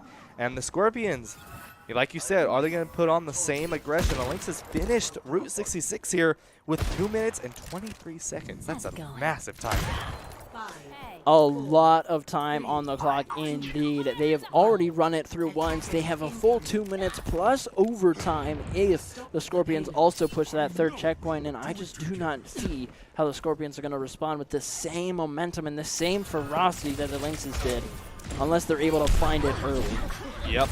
And Ame already forcing out the recall onto Blank. Ame looking for a nice little kill there, but does get the all percentage with the Dynamite. Ashurti is going to take control of the high ground on the left side here. And the Viper is holding Lynx is my bad, holding relatively far back and not on top of Gas Station. A not very conventional spot to hold, but if the Lynx are going to make it work, they're going to make it work. Though Shurtsy is going to get rid of Ame. Bonesaw? Ooh, Shursty finding 2 and getting out of the fight as well. Blank and Chum following up with some frags of their own. The Lynxes falling apart here on the first point. The Scorpions finally getting to push forward. 3 minutes on the clock. It's still a minute less than what the Lynxes had on this initial push, but that's a lot of time as we are hitting the first doors. Going to be following up into the second checkpoint very shortly. We're going to see the Scorpions flank around into 2 different sides of the supports, taking the bottom side. The tank line moves up towards the top right now. And this is an interesting split push. Not going to have a lot of LOS onto Chum there, and that could be very, very bad for the Scorpions. We'll see how this setup works out. Yep, and we do see Bonesaw switch over to Hanzo here, put some more damage into the Scorpions rather than sitting on that Bastion on the high ground. So we may see Bonesaw do some massive work here on the Hanzo as Diamond Dog is going to run into the Lynxes and not get punished. Diamond Dog barely making it out alive, running really low on HP, as well as Pando. And now a little bit of a stalemate here as the Scorpions are trying to push through left and through main. The Lynx is deciding to kind of stack up onto that high ground fight instead of the objective, now switching over, except not going to find... Oh, actually, Diamond Dog is going to take out Shursty. Never mind, I thought Diamond Dog was the one that got picked. Going to get nanoed as well, but Triplet with the sleep going to have to get out of there before Monkey wakes up. Monkey wakes up, gets antied. Triplet taking the 1v1, trying to win it. Blank going to come in with the assist, and now the Scorpions continue to move forward. Triplet moving over to the right side is exactly what they needed to do to keep Chum alive, and that tank pressure is going to be what the Scorpions needed to get around this first corner. Yep, and Scorpions coming online with every one of their ultimates. Ame is going to throw out Bob, and Pando is going to take out Shurtsy, so Bob on the side of Scorpions is out of this next fight here. And now we're going to see the Lynxes. What are they going to do in return? Blank does get Bonesaw. The Transcendence comes out on the side of Scorpions, as well as Flux and Nano. So the Lynxes are forced to use their Transcendence. Diamond Dog throwing out Primal. It's an ultimate festival now on this second point here at Route 66, Josh. It really is. Blank going to get the Nano, not going to be able to do anything with it. But find the shot on the Diamond Dog. I thought it was a sniper first, then I realized they were right in front of him. Ame going to get taken out with a few blades, as well as a couple shots. Now diving onto the Hanzo. Blank going to be taking him out, and that's going to do it for the Scorpions to take this point. Unless Pando does not get found out in the back line, Blank going to dive in, and that again is going to be them at the spawn doors. 4 minutes on the clock. Again, the Scorpions found that ferocity a little bit later than the Lynxes did, but they are here with 4 minutes themselves on checkpoint 3, and this game is moving very, very fast. Yeah, and we see the Lynxes switching back over to a more brawly type of composition. We see Ame on the Cassidy, Diamond Dog back on her signature hero. Ooh, LR15, what a shot on the Bonesaw. And we see the Mora Lucio coming out for the side of Lynxes, as well as Diamond Dog is just causing commotion and throwing a hammer around, and does get punished for it. But Ame is going to take out Shurtsy, Blank taking out Pando, and Lynxes, they are going to put some pressure down, but Blank is not going to let that happen for too long, and the Scorpions pushing forward. And LR15 just going to be with the shaky cam, hitting all of these shots like my friend Wabi Sabi. Not going to be able to get enough damage out, though, taking the high ground here. Never mind, they're getting enough damage. I said that wrong. I was trying to say something really cool. It didn't work out. Never mind. All right, now the Lynx is going to be stacking up on the high ground as they try to rebound into this fight. Diamond Dog switching off the Winston onto the Reinhardt to collapse onto Chum. Chum, 99% on that ultimate, as well as a Nano. Lift's going to come out instantly, but not going to be looking at the lifted targets enough. Going to instead glance over that Reinhardt, and that's not going to be enough damage. This cart's still moving over towards the payload, though the Scorpion's getting ever so close to a potential C9 there in the end. But Diamond Dog spotted it out, able to move back over. Rock going to come out. Diamond Dog getting very, very low. Both supports, though, are there. Lucio going to get antied and out of position. Chung going to collapse onto that frag. Now looking for Diamond Dog to finish this off. High Noon going to get eaten by this Sigma gravity thingy, Mojiki. And charge going to come off from Diamond Dog as he tries to just take Chum out, who's doing so much in the front, having so much pressure and putting out so much damage, just keeping the Scorpions on this front line. Yeah, and Diamond Dog just living there, not dying there. Major respect to Mango there and her amazing Mora play. Scorpions are going to finally fall back after all that damage Chum was putting in and built some major ult percentage on. Triplet looking for some aggressive plays here. Probably looking for a Nano Blade as it comes in. The Nano Blade. Oh, Blade! 3! And now going to be looking for the 4th on the Diamond Dog. That's going to do it as the Scorpions with the team kill move in, trying to take out Bonesaw. There it is. 2 minutes on the clock for both sides. We're headed into overtime. Score. Blank. Okay. Blank expression on the face, jaw dropped.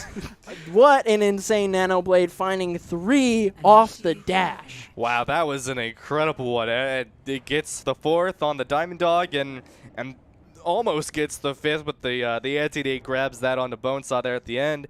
Lynxes are going to have a 7-second advantage on the Scorpions. However, both teams looking at 2 minutes, as you mentioned, as we push into this next overtime round of Route 66 here. It's going to be interesting to see what these teams do. Blank, reasonably enough, back on the Genji. We saw some great play there on the last round, so we do see Blank on the Genji, Bonesaw on the Genji, a almost perfect mirror of the two teams, except Chum on the Sigma and Diamond Dog on the Winston. A little interesting. You thought that would be flipped on the defense and the attack, but if it works, it works. I think they're just going to stick with the offensive pressure that Chum was able to provide there. Triplet able to just sit right behind that shield, able to get so much value as well for the Scorpions. Chum going to just really contest those high grounds yet again. We'll probably see the same splits as we saw before. 2 minutes on the clock this time. 7 seconds left. Dan the Lynxes have. This is going to be where the Scorpions have to step up, though, if they want to really secure their lead in this series. Yeah, and Scorpions really looking out to see if they can just automatically rush in, try to get one of these intro picks. Blank is going to spot Ame, but not going to contest. Very smart idea. You don't want to go into a Discord orb and a dynamite. So Blank is going to live that, luckily, as the Lynxes are now going to put pressure back onto the Scorpions, forcing them off of that high ground that Diamond Dog loves so much, and she is phenomenal holding it. But over here in the corner, Triplet, Triplet! Triplet somehow living this. Bonesaw is going to manage to get rid of him. Diamond Dog, Pando going to do the favors as well, and Chum going to get rid of Diamond Dog. But the Scorpions are going to lose this fight and push into the next one with a minute remaining. Ooh, what a big stagger. Pando absolutely getting a massive stagger there onto Chum. That tank going to be so important in Sigma. Such a slow tank in comparison to Winston, D.Va, these other ones that Diamond Dog loves playing. Also Reinhardt, Chum just not going to get it. Chum actually switching over to D.Va, trying to retake that time back at that speed. Also trying to heal a little bit more for the supports as the Lynx just keep bouncing into the back line. Now they're going to be over here on the high ground, stacking. Blank trying to off angle, not going to be able to get any value yet. Reaper trying to poke out the front line here. Diamond Dog going back in though. And these fights are starting to heat up. Mango gets a pick on the jersey. Oh, and Blank was alone on cart. Diamond Dog just capitalized on that. and just wonderful performance. And Pando going to take out LR15. We do see Bonesaw causing some pressure and does take out Triplet. 10 seconds remaining, and the Scorpions not looking so hot. Yeah, the Lynx is just having a phenomenal defense here. We can see it in the ult charges alone. Blank and Chum having to switch characters around, just not going to be able to get those ultimates off. Ame finding Shirsty, and that is going to be massive. There's so much sustain that the Reaper has in overtime, and that is now gone unless the Scorpions are able to last for a very long time. And now that it is overtime, even if they touch the checkpoint, it's not going to be enough, but that doesn't matter as the Lynxes hold it. Now it's going to be switching back over Pando. Bonesaw finding so many frags in the end there and just popping off. The Lynx is having a very solid hold. Yeah, and Pando there at the end doing the massive damage. Everyone was on the side of Scorpions was focused on Bonesaw. They were focused on Diamond Dog, and Pando throwing those orbs out, just doink, doink, doink, doink, doink, and then just managing to get an amazing couple kills there at the end. And Scorpions, not a far push, but is a holdable push. If they can really hold this well, the Lynxes do have a winnable fight as well, though. So it's going to be interesting to see. What do you think the Scorpions are going to come out here and try to do? It doesn't look like we're going to see the same Pharmacy comp just yet. Bonesaw found so much value with that Pharah and Pando on the Mercy as well. Just able to really pressure this high ground so fast and really blitz them off the gas station. Bonesaw going to be opting for the Genji, though, with that Nano. And there's the switch. They decide, let's just roll out on it. They have 2 minutes on the clock, 7 seconds more than the Scorpions had. Will that be enough time to get that extra little bit of distance here that they're going to need to win this out? Yeah, we do see the wonderful Ashe Echo. Back when Echo first came out in Overwatch 1, we saw this composition a lot. So Scorpions are going to run that composition back against the Ame Widow. Please don't tell me. Please, please. Oh, okay, that scared me. Bonesaw is going to be back on this far, as you mentioned, and is going to look for these intro picks on the Triplet and LR15 once again, as the Scorpions are going to hold gas station high ground. Diamond Dog going to be sitting here applying the forward pressure, but Bonesaw applying more. Already up in the air, finding the frag onto Triplet, and that's going to be a ton of damage and a ton of value gone for the Scorpions. This cart moving very, very quickly. 3 players on it for the Lynxes. All they need is Bonesaw and Diamond Dog here in the front to do so much damage. Blank going to find Pando, and that's going to change the tune for this fight. Chum able to take out Bonesaw as well. Ame with a massive pick onto Chum. And this could turn things around for the Lynxes yet again. Diamond Dog able to respond, taking out the other tank. Triplet going to be on this gas station, hitting asleep, and it is going to be enough to win this contest out. The Lynxes having to regroup, but they're not going to have to spend a long time over there. Yeah, and that was a nasty sleep. We gotta respect that. Shirtsy gonna get a nice headshot onto Bonesaw to open this up, but the point 3.8 meters away from the victory for Lynxes to tie up the series. And we do see a good contest from the side of the Scorpions. The Tracer is going to go on to Mango here, but Diamond Dog doing an amazing job peeling for her other support on Mango, and they are gonna recontest this and regroup against the Scorpions. And that payload's moving, 2 seconds left. We could see a C9 happen at any moment if no one's able to touch. Oh, it's just going to be a roll-out brawl. Nano going out onto the Monkey, going to be jumping onto the high ground, trying to take out these Squishies as fast as possible, looking for Triplet. Triplet not going to go down just yet. This nade keeping them alive. Diamond Dog trying to get the frag. It's not happening yet. There it is on the Triplet. That is the pick they need to open things up. Diva Bomb going to fly out onto the point as well as Transcendence Beam Pop. There's just going to be so much happening right now on the screen. Trying to get the frag onto Pando. Chum not sure who to shoot at just yet. There's also a bomb on the point, and this is going to be so hard for the Scorpions to maintain 1.5, and that's going to do it as the Lynx get the dub on Route 66, 1-1 in the series. Wow, that was a close one too. I mean, that was definitely holdable for the side of Scorpions. That made it to an overtime, and the Lynx is coming in clutch. Blank is going to get our player of the game for the Route 66 here, and we all know why. This was just phenomenal to see. Oh my gosh. What an insane. Click 3 people, they all die. Yeah. Click the 4th person, he is gone. Win the game, move on to next map. Unfortunately, though, that did not happen as the Lynxes were able to come out on top in overtime. Blank trying to do as much as they can, but Bonesaw putting so much fast pressure out early, just winning the time game. I really think that's what it came down to, is just having those 7 seconds, that slight extra amount of time on the clock is what really got the Lynxes in the position to win the map. And that was just really, really insane to watch. So what a fantastic level of competition we are seeing here tonight. And again, that's all thanks to our friends over at Esports Tower. And you can check out their social medias. That's going to be at Esports Tower on TikTok, Twitter, Instagram, Twitch, all the social medias. All the wonderful places. All the places. And if you want to hear more from Shenandoah Esports, you can check us out at Shannon U Esports on Instagram, Twitter, and TikTok, as well as Shenandoah Esports, and that's going to be for the YouTube and Twitch. So make sure to check us out there if you want to get more information about Shenandoah, as well as definitely check out Esports Tower if you're enjoying the show or at all interested in the competition. But man, what a map to here in the semifinals. Yeah, this series is going really close. Lynxes and Scorpions evening it up 1-1. It's been a really close match. You know, map 1, a little bit more dominance on the side of Scorpions, but map 2, Lynx is saying no. Let's retry this game here, and Lynx is coming out on top. And we saw at the end there, Bonesaw, like you mentioned, forcing some great pressure, especially on that Genji. So now we're gonna see what happens next in map number 3.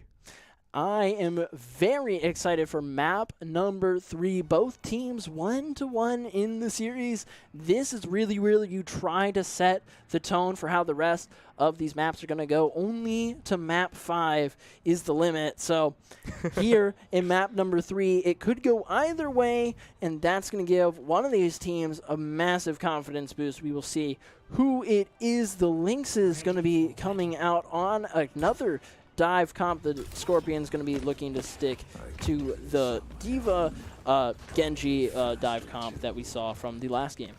Yeah, I find this interesting. We see Bonesaw on the Reaper and Ame on the Genji. We know Ame can play Genji. We've seen it before. And we get to see Bonesaw on the Reaper this time. So we're going to see a very brawly composition on the side of Lynxes. The Scorpion's going to look more for the picks. They're going to be diving with that Diva and that Genji, looking for some slight damage, while Shirtsy's going to be putting some extra background damage onto the Lynxes. So it's going to be interesting to see how these two compositions play well onto each other. If the Lynxes can take this high ground away from Scorpions and just walk on them, or if the Scorpions are going to be able to put some great pressure back on them. Indeed. We will have to see what the pressure is looking like. The Lynx is looking to explode onto the first point. We've seen them do it before. We will have to see them try it yet again here. The Scorpions looking to just have a very, very strong defense. Chum strong on that tank. LR15 going to find the first pick, though, for the Scorpions, and that's going to be on to Bonesaw. Ame going to be very low HP as well. That's going to knock a good few seconds off the clock here. 3:30 left as we are just getting underway.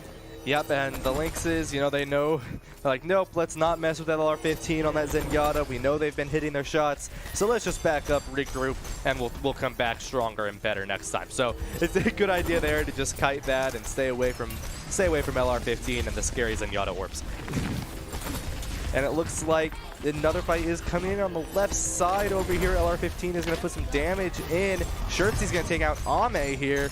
And Lynxes are really struggling, or not. Bonesaw going to get rid of Shirtsy, as a lot of the Scorpions jump down to go after these two players down here, Diamond Dog, as well as Panda, who does look like he gets out of the fight.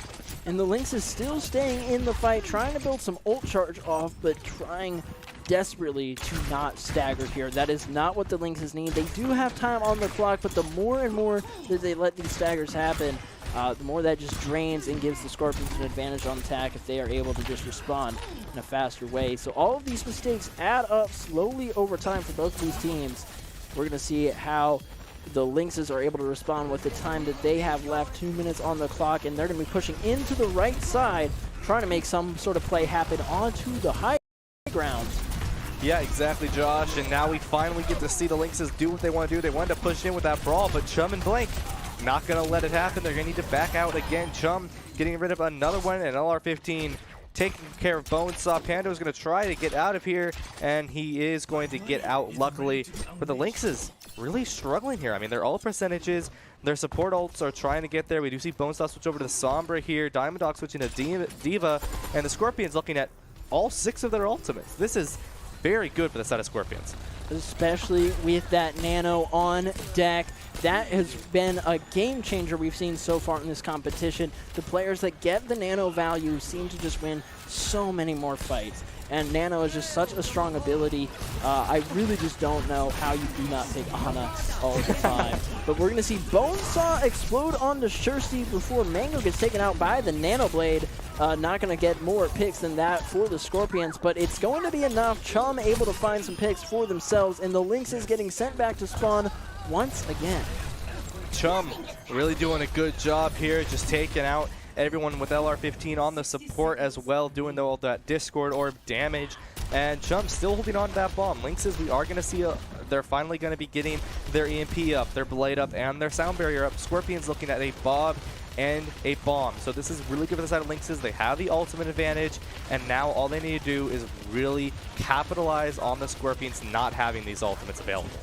That beat is going to be so massive, especially with this Blade. They're going to be able to just push in. Here it comes, flying onto the high ground with a full team at 1,000 HP. There comes the Blade, trying to make something happen. Anti-nades flying around. Blade not going to get the picks that they need. The Scorpions actually turning this around. Bomb coming out for Chum. Diamond Dog going to go fall down. Bonesaw going to take out Blank for the Lynxes, but I don't think it's going to be enough as the pressure just continues. Bonesaw able to take out Genji, and now things are actually turning for the Lynxes. Shirsty finding Pando. This is just so back and forth at the moment. Chum finding out Mango. That's the support line gone, and this could be exactly what the Lynxes need, exactly what the Scorpions need as we are entering overtime. The Lynxes not having enough players on the point. Wow. And Diamond Dog going to be the final one to fall here as the Scorpions full hold the Lynxes.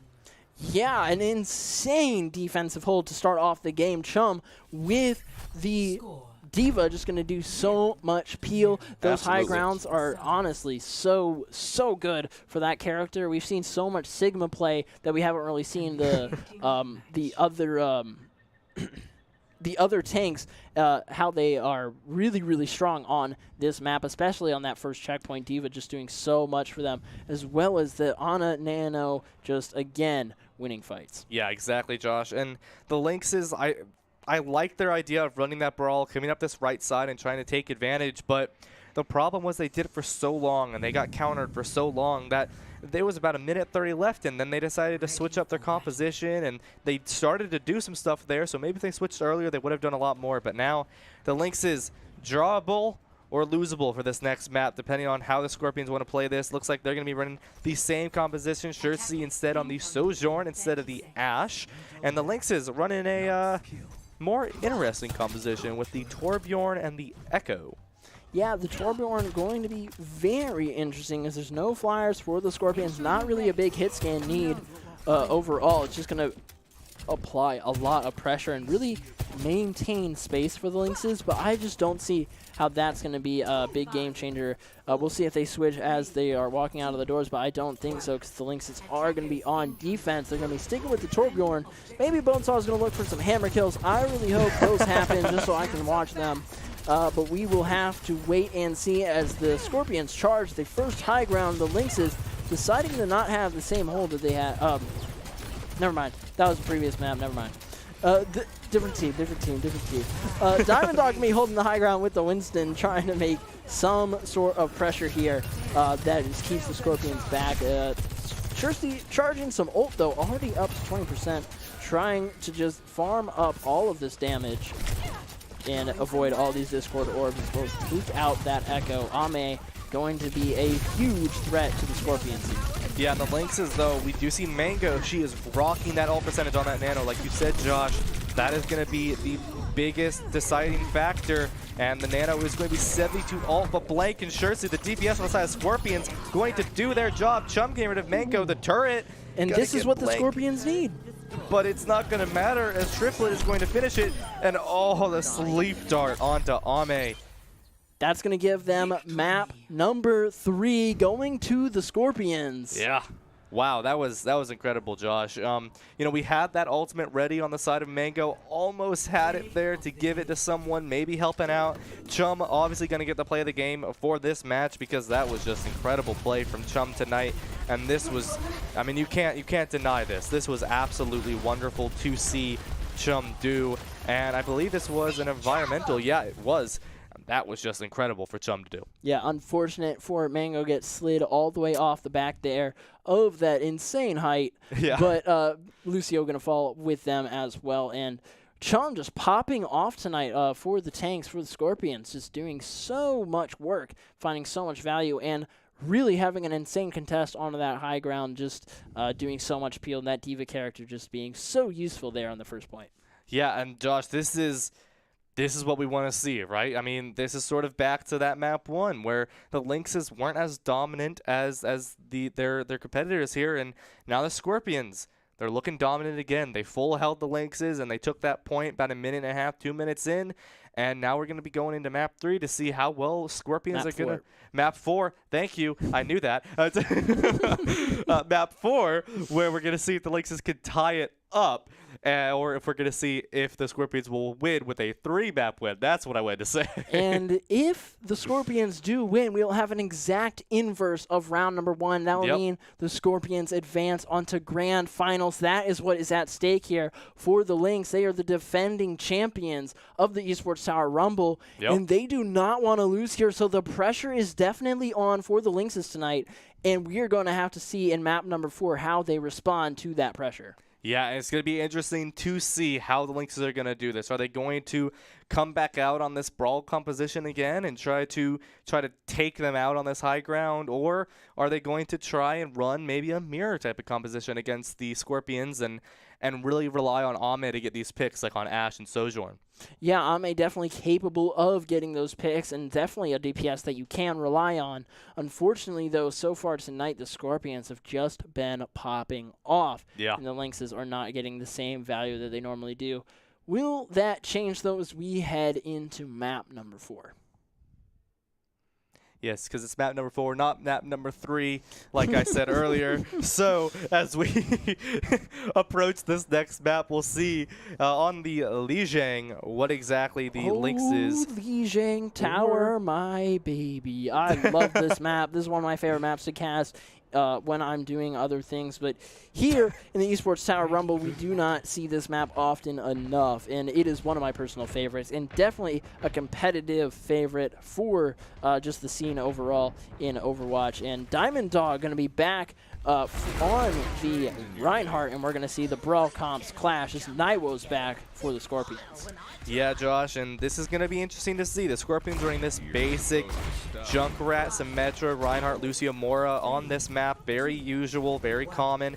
Lynx is running slightly different. They're going to be running the Baptiste and the, the Cassidy on Ame.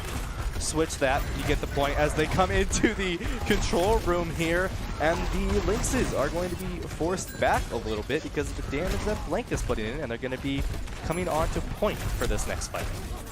And that is where the fight tends to happen, but Blank trying to get some shots out. Oh, Naiwo! Naiwo on the point, going to find 2, taking out the eye field as well with a massive swing. Shursey and Triplet with a follow-up. The Lynx is going to be sent back to spawn, and Blank going to be able to take the wraparound, try and counter Bonesaw, who's also on that Junkrat with a nice mine shot from far away.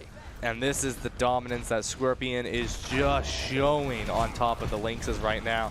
Ame doing a little bit of trolling over here on the right side, just causing a little bit of taunting commotion, just waving hi to the Scorpions here, as he is going to go for a very long flank angle onto the Scorpions, maybe try to get some pinch damage in.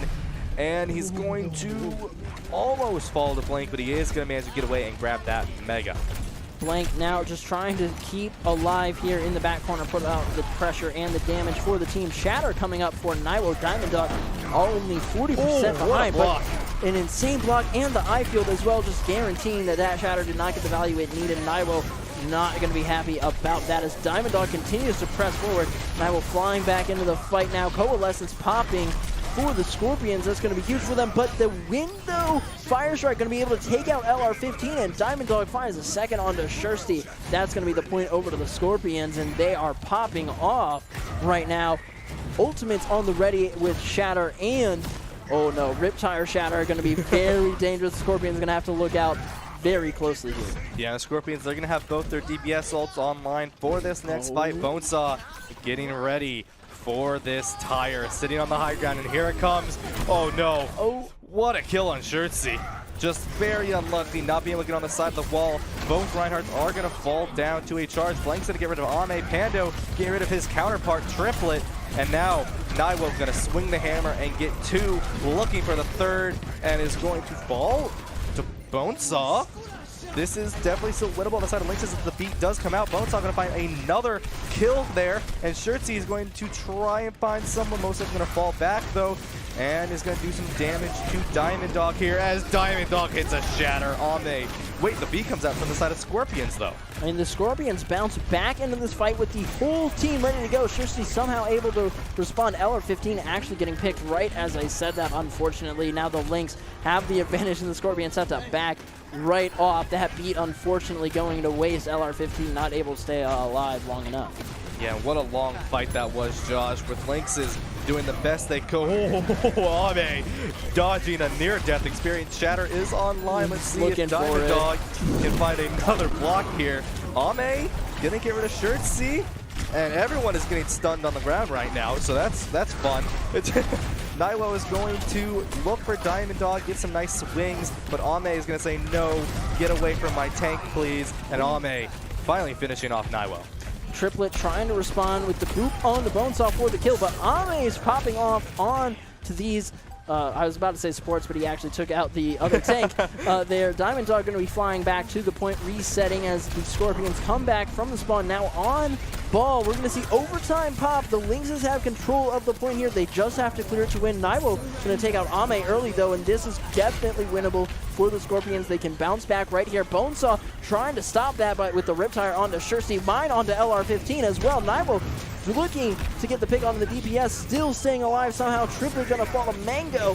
Mango trying to stay in this fight with Diamond Dog as well, and that is going to do it as the Lynxes just have to take Ame off point here, and there they are with the first round of map number 4 going over to the Lynxes. Yeah, and that was such a long fight. We saw that fight there where it was just chaos, nothing but chaos. I think Diamond Dog built 2 shatters that fight there, and it just was such a long fight. It started at about 43%, and the Lynxes tearing that fight up. The Scorpions not really full regrouping. They just kept staggering in, not being able to win that point. And Lynxes went from 43% all the way up to about 90% before the Scorpions came back in. And by that point, it was already overtime for the side of Lynxes. And all they had to do was build their ultimates up a little bit more and keep Scorpions off of point. And that is exactly what they did.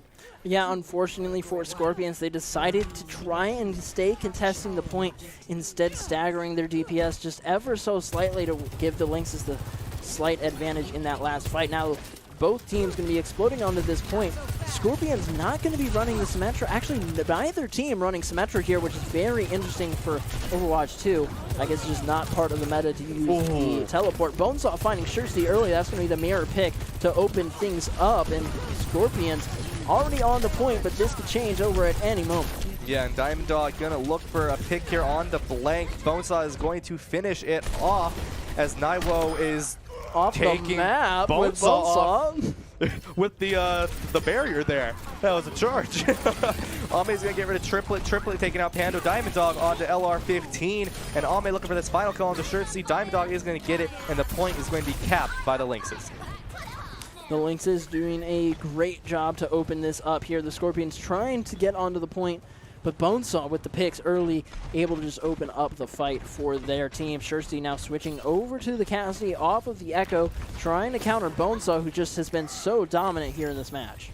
Yeah, and Ame is looking to build up this Pulse Bomb here and get a massive one. Pulse Bomb is built. The Disruptor Shot is used by Blank here, and now Ame looking for this massive Pulse Bomb pick here. Ooh, is going to not quite get Shirtsy, but is going to cause some commotion. Diamond Dog is going to get LR15 as the point does flip over to the Scorpions, and now Lynx is going to play a little bit safer as the rest of them are going to slowly fall or back out of this fight as the beat does come in from the side of Scorpions. Yeah, unfortunately that beat not needed as much as you might think there. Oh, but Pando and Mango telling me I'm wrong as they try and take out Scherzi there. Naibo finding Diamond Dog yet again, and the Lynxes just continue to pour onto the point and stagger out here. I really think that they just need to regroup, but the Scorpions just continue to farm these kills. Blank finding Mango as well as taking out that clone. Naibo taking out Bonesaw. Pando finding the mirror pick onto Triplet. Scorpions going to still hold this point. The Lynxes somehow not coming out on top there. Yeah, and this is exactly what happened in round number 1 where the Scorpions and Lynxes were fighting for so long. The next thing you knew it, the point was already at 99%. So the Lynxes, though they played a lot of fights there, they are going to have Lucio B, Diva Bomb, and Pulse Bomb. You know, they wasted a lot of time there. Went 0 to 40-something%, and now the Lynx are going to be looking for some picks as Bomb does come in. Naiwo's going to get rid of Pando and Diamond Dog, and the Lynxes need to do something. Ame is going to find Scherzi, but is it going to be enough to take this point back? Yeah, only about 20 seconds left on the clock as we are getting down to it. The Scorpions just doing a phenomenal job holding here and stacking these ultimates. We already have Overclock and Shatter ready, Bomb being used, as well as so many others from the Lynxes in the last fight. Ame, unfortunately, going to get booted by Triplet. They're not going to get the environmental kill, just going to be enough damage. And the Scorpions are just looking to reset. Lynx able to dodge the Shatter and hit the beat, now trying to explode onto the point, but it's a little disorganized. They don't quite have the pressure or the idea that they wanted. They didn't have the target to collapse on, and that's going to allow the Scorpions to reset on the point. 3 seconds left. Now it's going to be hitting overtime. The Lynxes have to contest now, otherwise the Scorpions are going to reset this. Yeah, and we may just see Ame do what he did last week with the double kill. May not happen, though, as Ame is going to need to contest this point next if he can't get back on the point. Not going to make it. Round number 2 going over to the Scorpions. Yeah, and it is back and forth just like this series has been all night, going game for game. Now it's down to this. We're going to be heading over to the Gardens part, and I am really excited to see what team is able to come out on top here. 1-1. The Scorpions working very hard to maintain that point in the last game. The Lynx is not finding the value they need or just able to sustain on point long enough, win in that overtime. Now, Bonesaw going to be hopping back over onto the Pharah as the Lynxes try to win this here to stay in the series. Yeah, and this is a very good map for Pharah here, so Bonesaw is definitely going to be in his own favor, in his very favorite hero here, and we're going to hopefully see a lot here as Bonesaw is going to look directly for these first intro picks, as both teams are going to teleport on to point. And the Scorpion's going to be at the disadvantage initially with that Sim getting picked very early. Bonesaw finding the damage through the window for the Lynx as well as the people on point. Big anti.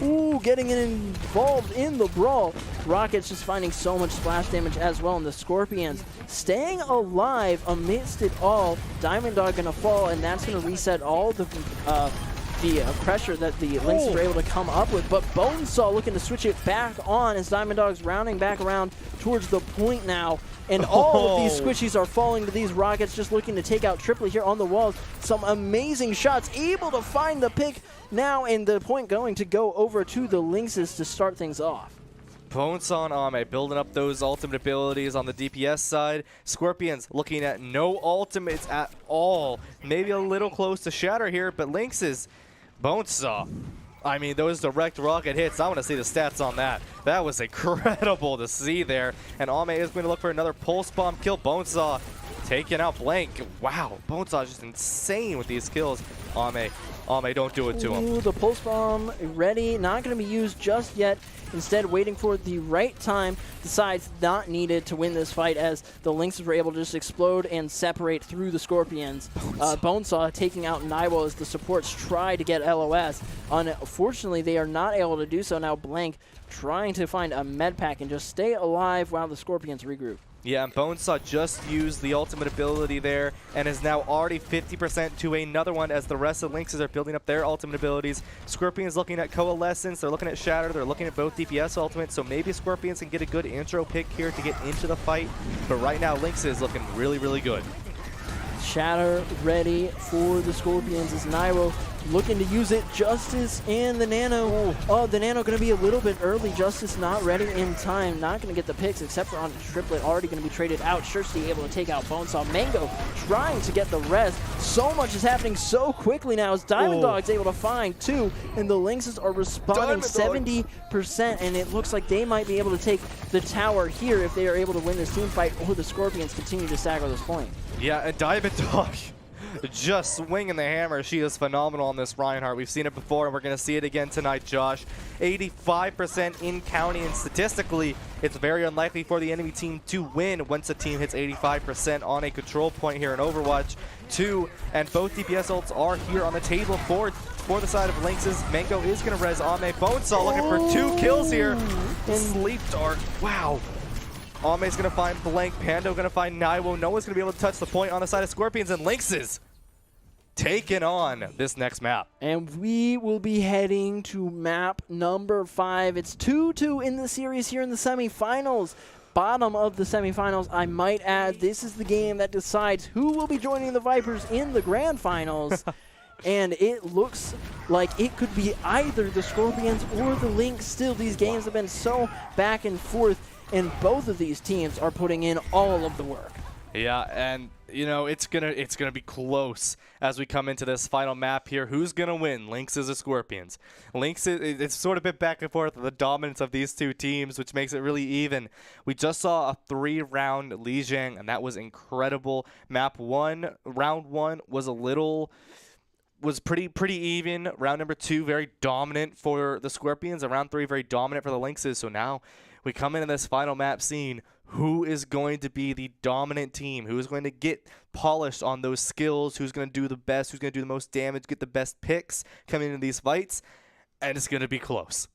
I 100% agree. It is definitely going to be a very, very close final map. And I believe we're going to be heading over to New Queen Street, which we have not seen since the first round of the Overwatch Rumble here. But we're going to be seeing it again here in the semifinals as the Scorpions try to take and maintain that second place seed. The Lynxes fighting to get their spot back in the grand finals heading in to map number 5. Yeah, it's going to be a very good, very interesting round on New Queen Street here for the final map to decide our next grand finals contender. And it's going to be interesting. You know, Coliseum, we saw very good dominance from the side of Lynxes, even though the Scorpions did end up winning, but it was because of the brawl. Very brawly, very good map as we approach into this next map. But as you mentioned earlier, it's a lot of high ground control here on New Queen Street. So it's going to be interesting. Are Scorpions going to look for these high ground engages, and Lynx is going to be trying to force this brawl again? Looks like not. Looks like both teams are going to be looking at a very close mirror of brawl. Bones on Junk and Blank on the Reaper. Yeah, that Reaper we've seen have a lot of value, but Bonesaw so confident with the tire and able to get so much value and have really, really nice arcs on these mines and nades. All the players that use Junkrat here are actually really, really good, I might add. Like, these players kind of pop as Junkrat. Triplet going to find the first Junkrat pick, though. That's going to be Bonesaw falling for the Lynxes. Diamond Dog responding on to Shirsty. Diamond Dog responding on to Blank and Triplet as well. Ame finding Naibo, and that's going to be the Lynxes coming out on top very fast. They already have point control before the point even unlocks. That's going to be 4 people moving that robot forward, and now they're just going to be taking this space as the Scorpions come back to spawn. Diamond Dog at 60% to shatter. The Diamond Dog is looking at having a lot of shatters this game, I can tell. And both the DPS on the side of Lynxes as well looking really close to their ultimate abilities in comparison to the Scorpions, as Diamond Dog is now going to be taking up this frontline battle again. 71 all. Blank is going to get rid of Mango, which means that Lynxes may need to jump back. Naiwo is going to get Diamond Dog. And the point control is going to go to the Scorpions because of that massive pick that Blank got onto Mango. Yeah, the tug of war begins here. Scorpions trying to stagger the Lynxes while still pushing this point forward here. Now taking the space was going to be Blank with the Junkrat going to switch off of the Reaper, decide, all right, Bonesaw, I'll match you again. We'll do this. They're having their little brawl or whatever amongst themselves that they're trying to figure out. But Blank doing a really great job on the Junkrat as well. Actually going to be slightly ahead in the ult charge. Going to be looking to take out Bonesaw here and gets it as well. LR15 going to fall to Bonesaw early there. Triplet is going to be jumping into the fight to get taken out by Ame after finding one for themselves. Naiwo taking out Pando, and the Scorpions continue to take control of this point and move it forward towards the Lynx's spawn. Yeah, that was incredible. We see there Blank using that amazing ping system that is now in Overwatch 2, telling the Scorpions where the team is going to be coming from, where Bonesaw was. Unfortunately, LR15 may not have got the message as fast or whatever happened, but the Scorpions are going to be dominant here and are going to be close to getting this next point in about 3 meters here, but they are going to contest on the side of Lynx's. And Naiwo going to be in the front of it. Ame in the back of it, finding 2. Naiwo able to take out Name on the response. Blank finding Bonesaw, but it's not going to be enough. Coalescence from Mango, and she's going to find Naiwo. That's going to be huge for the Lynxes. Will they be able to capitalize on it? They will with that insane fire strike into the smash. And with the hammer onto Blank. And now Blank able to get Pando with that martyrdom, but this payload continues to move forward, or this robot continues to move forward for the Lynxes now as they head back towards the corner of the Scorpions. Yep, and Lynx is looking at 3 ultimates here. Scorpions looking at 2, Beat and Overclock. Lynx is looking at Shatter, Beat, and Tire. We may see one of those wonderful Bonesaw tires here as Diamond Dog is just dominating Naiwo right now as the Beat comes in for Pando. Mango is going to get rid of LR15's lamp in this fight. Xerxes going to find Naiwo. Pando going to find Pando going to find Naiwo. Xerxes going to find Bonesaw. Bonesaw does not care. Going to find Xerxes, and Ame finishing off That was triplet. Bonesaw's tire, yeah. Ame going to be tire. able to find that the makes 2 more there. sense. Yeah, I was like, wait, why was Bonesaw still in this?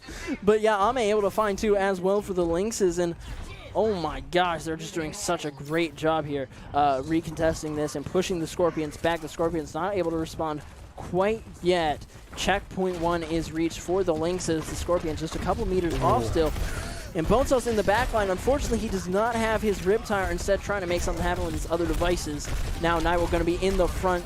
Has the supports Blank getting the shots off onto Mango. Xerxes going to fall to Ame with that, again, mirror pick. We see these DPSs just continuing to frag out on the people that are choosing the same hero. Naiwo going to take out Diamond Dog, as that I feel comes out from LR15. It's not going to be enough, though, for the Lynxes. The Scorpions continue to push forward, and they try to make something happen. Triplet able to take out Pando. That is going to really put the last nail into the Lynxes for this team fight as the Scorpions continue to just find these picks and take control of the payload.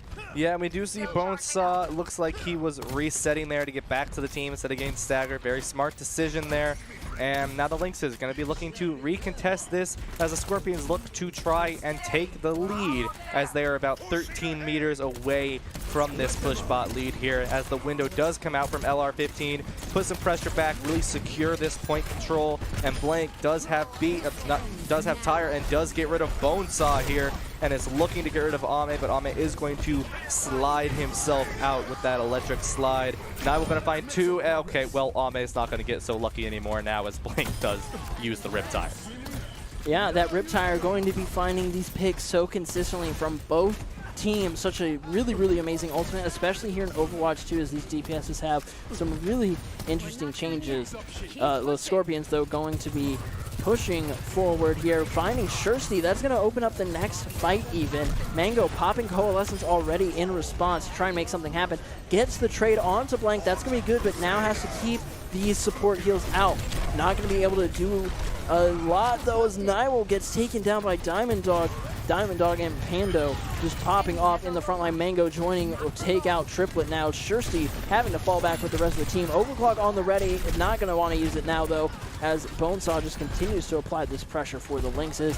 Almost ready for the Rip Tire. Here it is. Not going to come out just yet. Probably going to save that for the next team fight, but the Scorpions are around the corner getting regrouped.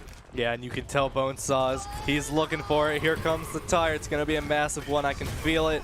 And here it comes, just going around the bus, making everyone sick spectating him. But that's okay, because it's going to be a tire worth it. Oh, the lamp comes out and does save Naiwo, but the Lynxes are still pushing this push bot forward.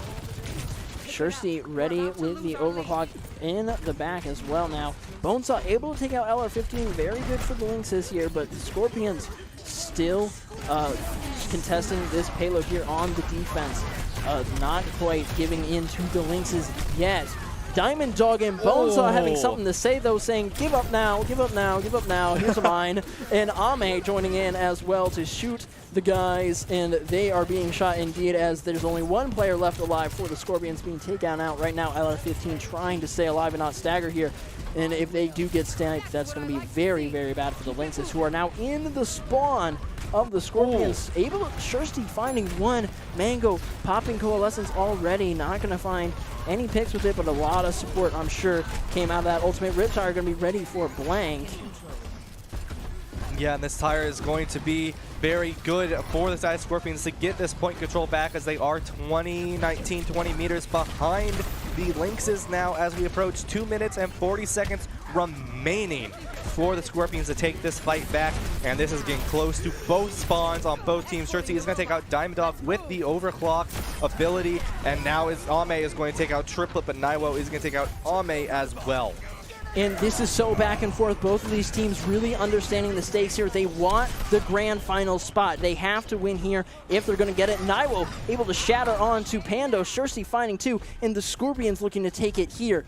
They want this win hard. They really need it. They were able to finish in third place in round number 1, but they want grand finals, baby. They saw the Vipers made it, and they were like, man, we beat the Vipers. We can get grand finals, but they have to take out the Lynxes first. They're going to be charging into Diamond Dog to open things up. Naiwo not going to get the pick that they want. Actually, Ame and Bonesaw responding for the Lynxes. Diamond Dog flipping things around, and the Lynxes resetting this momentum, turning things around. Also feeling the pressure of grand finals on their back, wanting to go back, not wanting to lose here. 97 meters for the Scorpions, 102 for the Lynxes, and it is neck and neck. 1 minute and 30 seconds left on the clock. Here, Ame able to find Triplet, and that is just going to be massive. Looking for Shirsty, not going to get it. Looking at Blank, going to get it. Oh, the nade with the trade. Ame getting so much value from that forward position. Shirsty able to find Diamond Dog now with the overclock, not going to get the pick just yet. 1 minute still on the clock, and these teams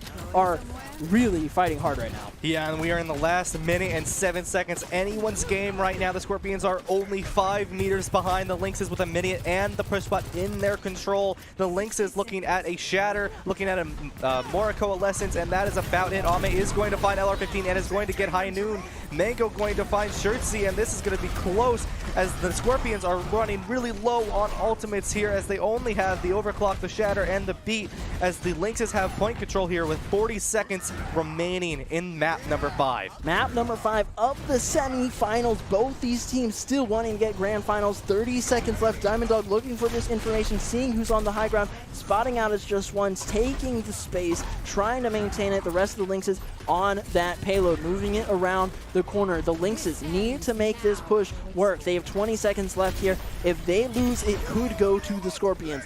Here, this team fight could be it. Overclock ready for Shirsty. Shirsty going to be looking for the frag. Triplet able to find Bonesaw. Bonesaw going to not be in the fight anymore as Ame times the headshot on a Triplet now. And these players are just continuing to pop off the stick. Going to be going on to Shirsty. Mango popping off, finding two. Naiwo able to take out Pando, but will it be enough? Diamond Dog slamming Naiwo into the wall. Not going to find the pick that they need, and the Lynxes have point control. It's overtime, but they C9'd.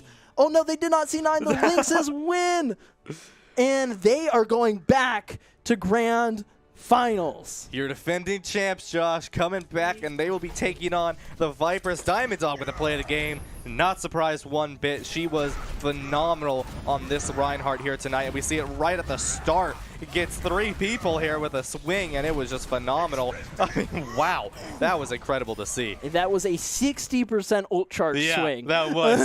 So that was absolutely nuts from Diamond Dog to open up the last map, bringing their team back into grand finals for the second time in round number 2, coming hot off of round number 1. The Scorpions, unfortunately, not coming out on top in the end.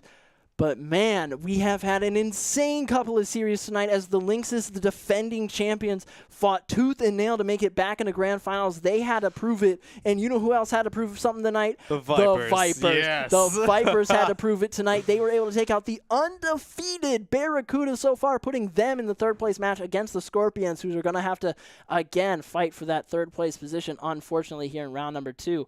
But the Vipers, the underdog, seed number 4 from round number 1, going into grand finals next week to take on the Lynxes, your defending champions. This is the underdog story that you want to see in these competitions, and we are here to watch it. And I am excited for next week. Grand finals. Absolutely. I'm looking so forward to this. Both teams being the technical underdogs tonight. Vipers extremely being the underdogs tonight. And the Lynxes coming back to defend their throne as the grand finals champions, coming back in round number 2 to take that win, or potentially the Vipers looking for another upset. So it's going to be interesting to see what happens next week. Yeah, they definitely want to continue that streak.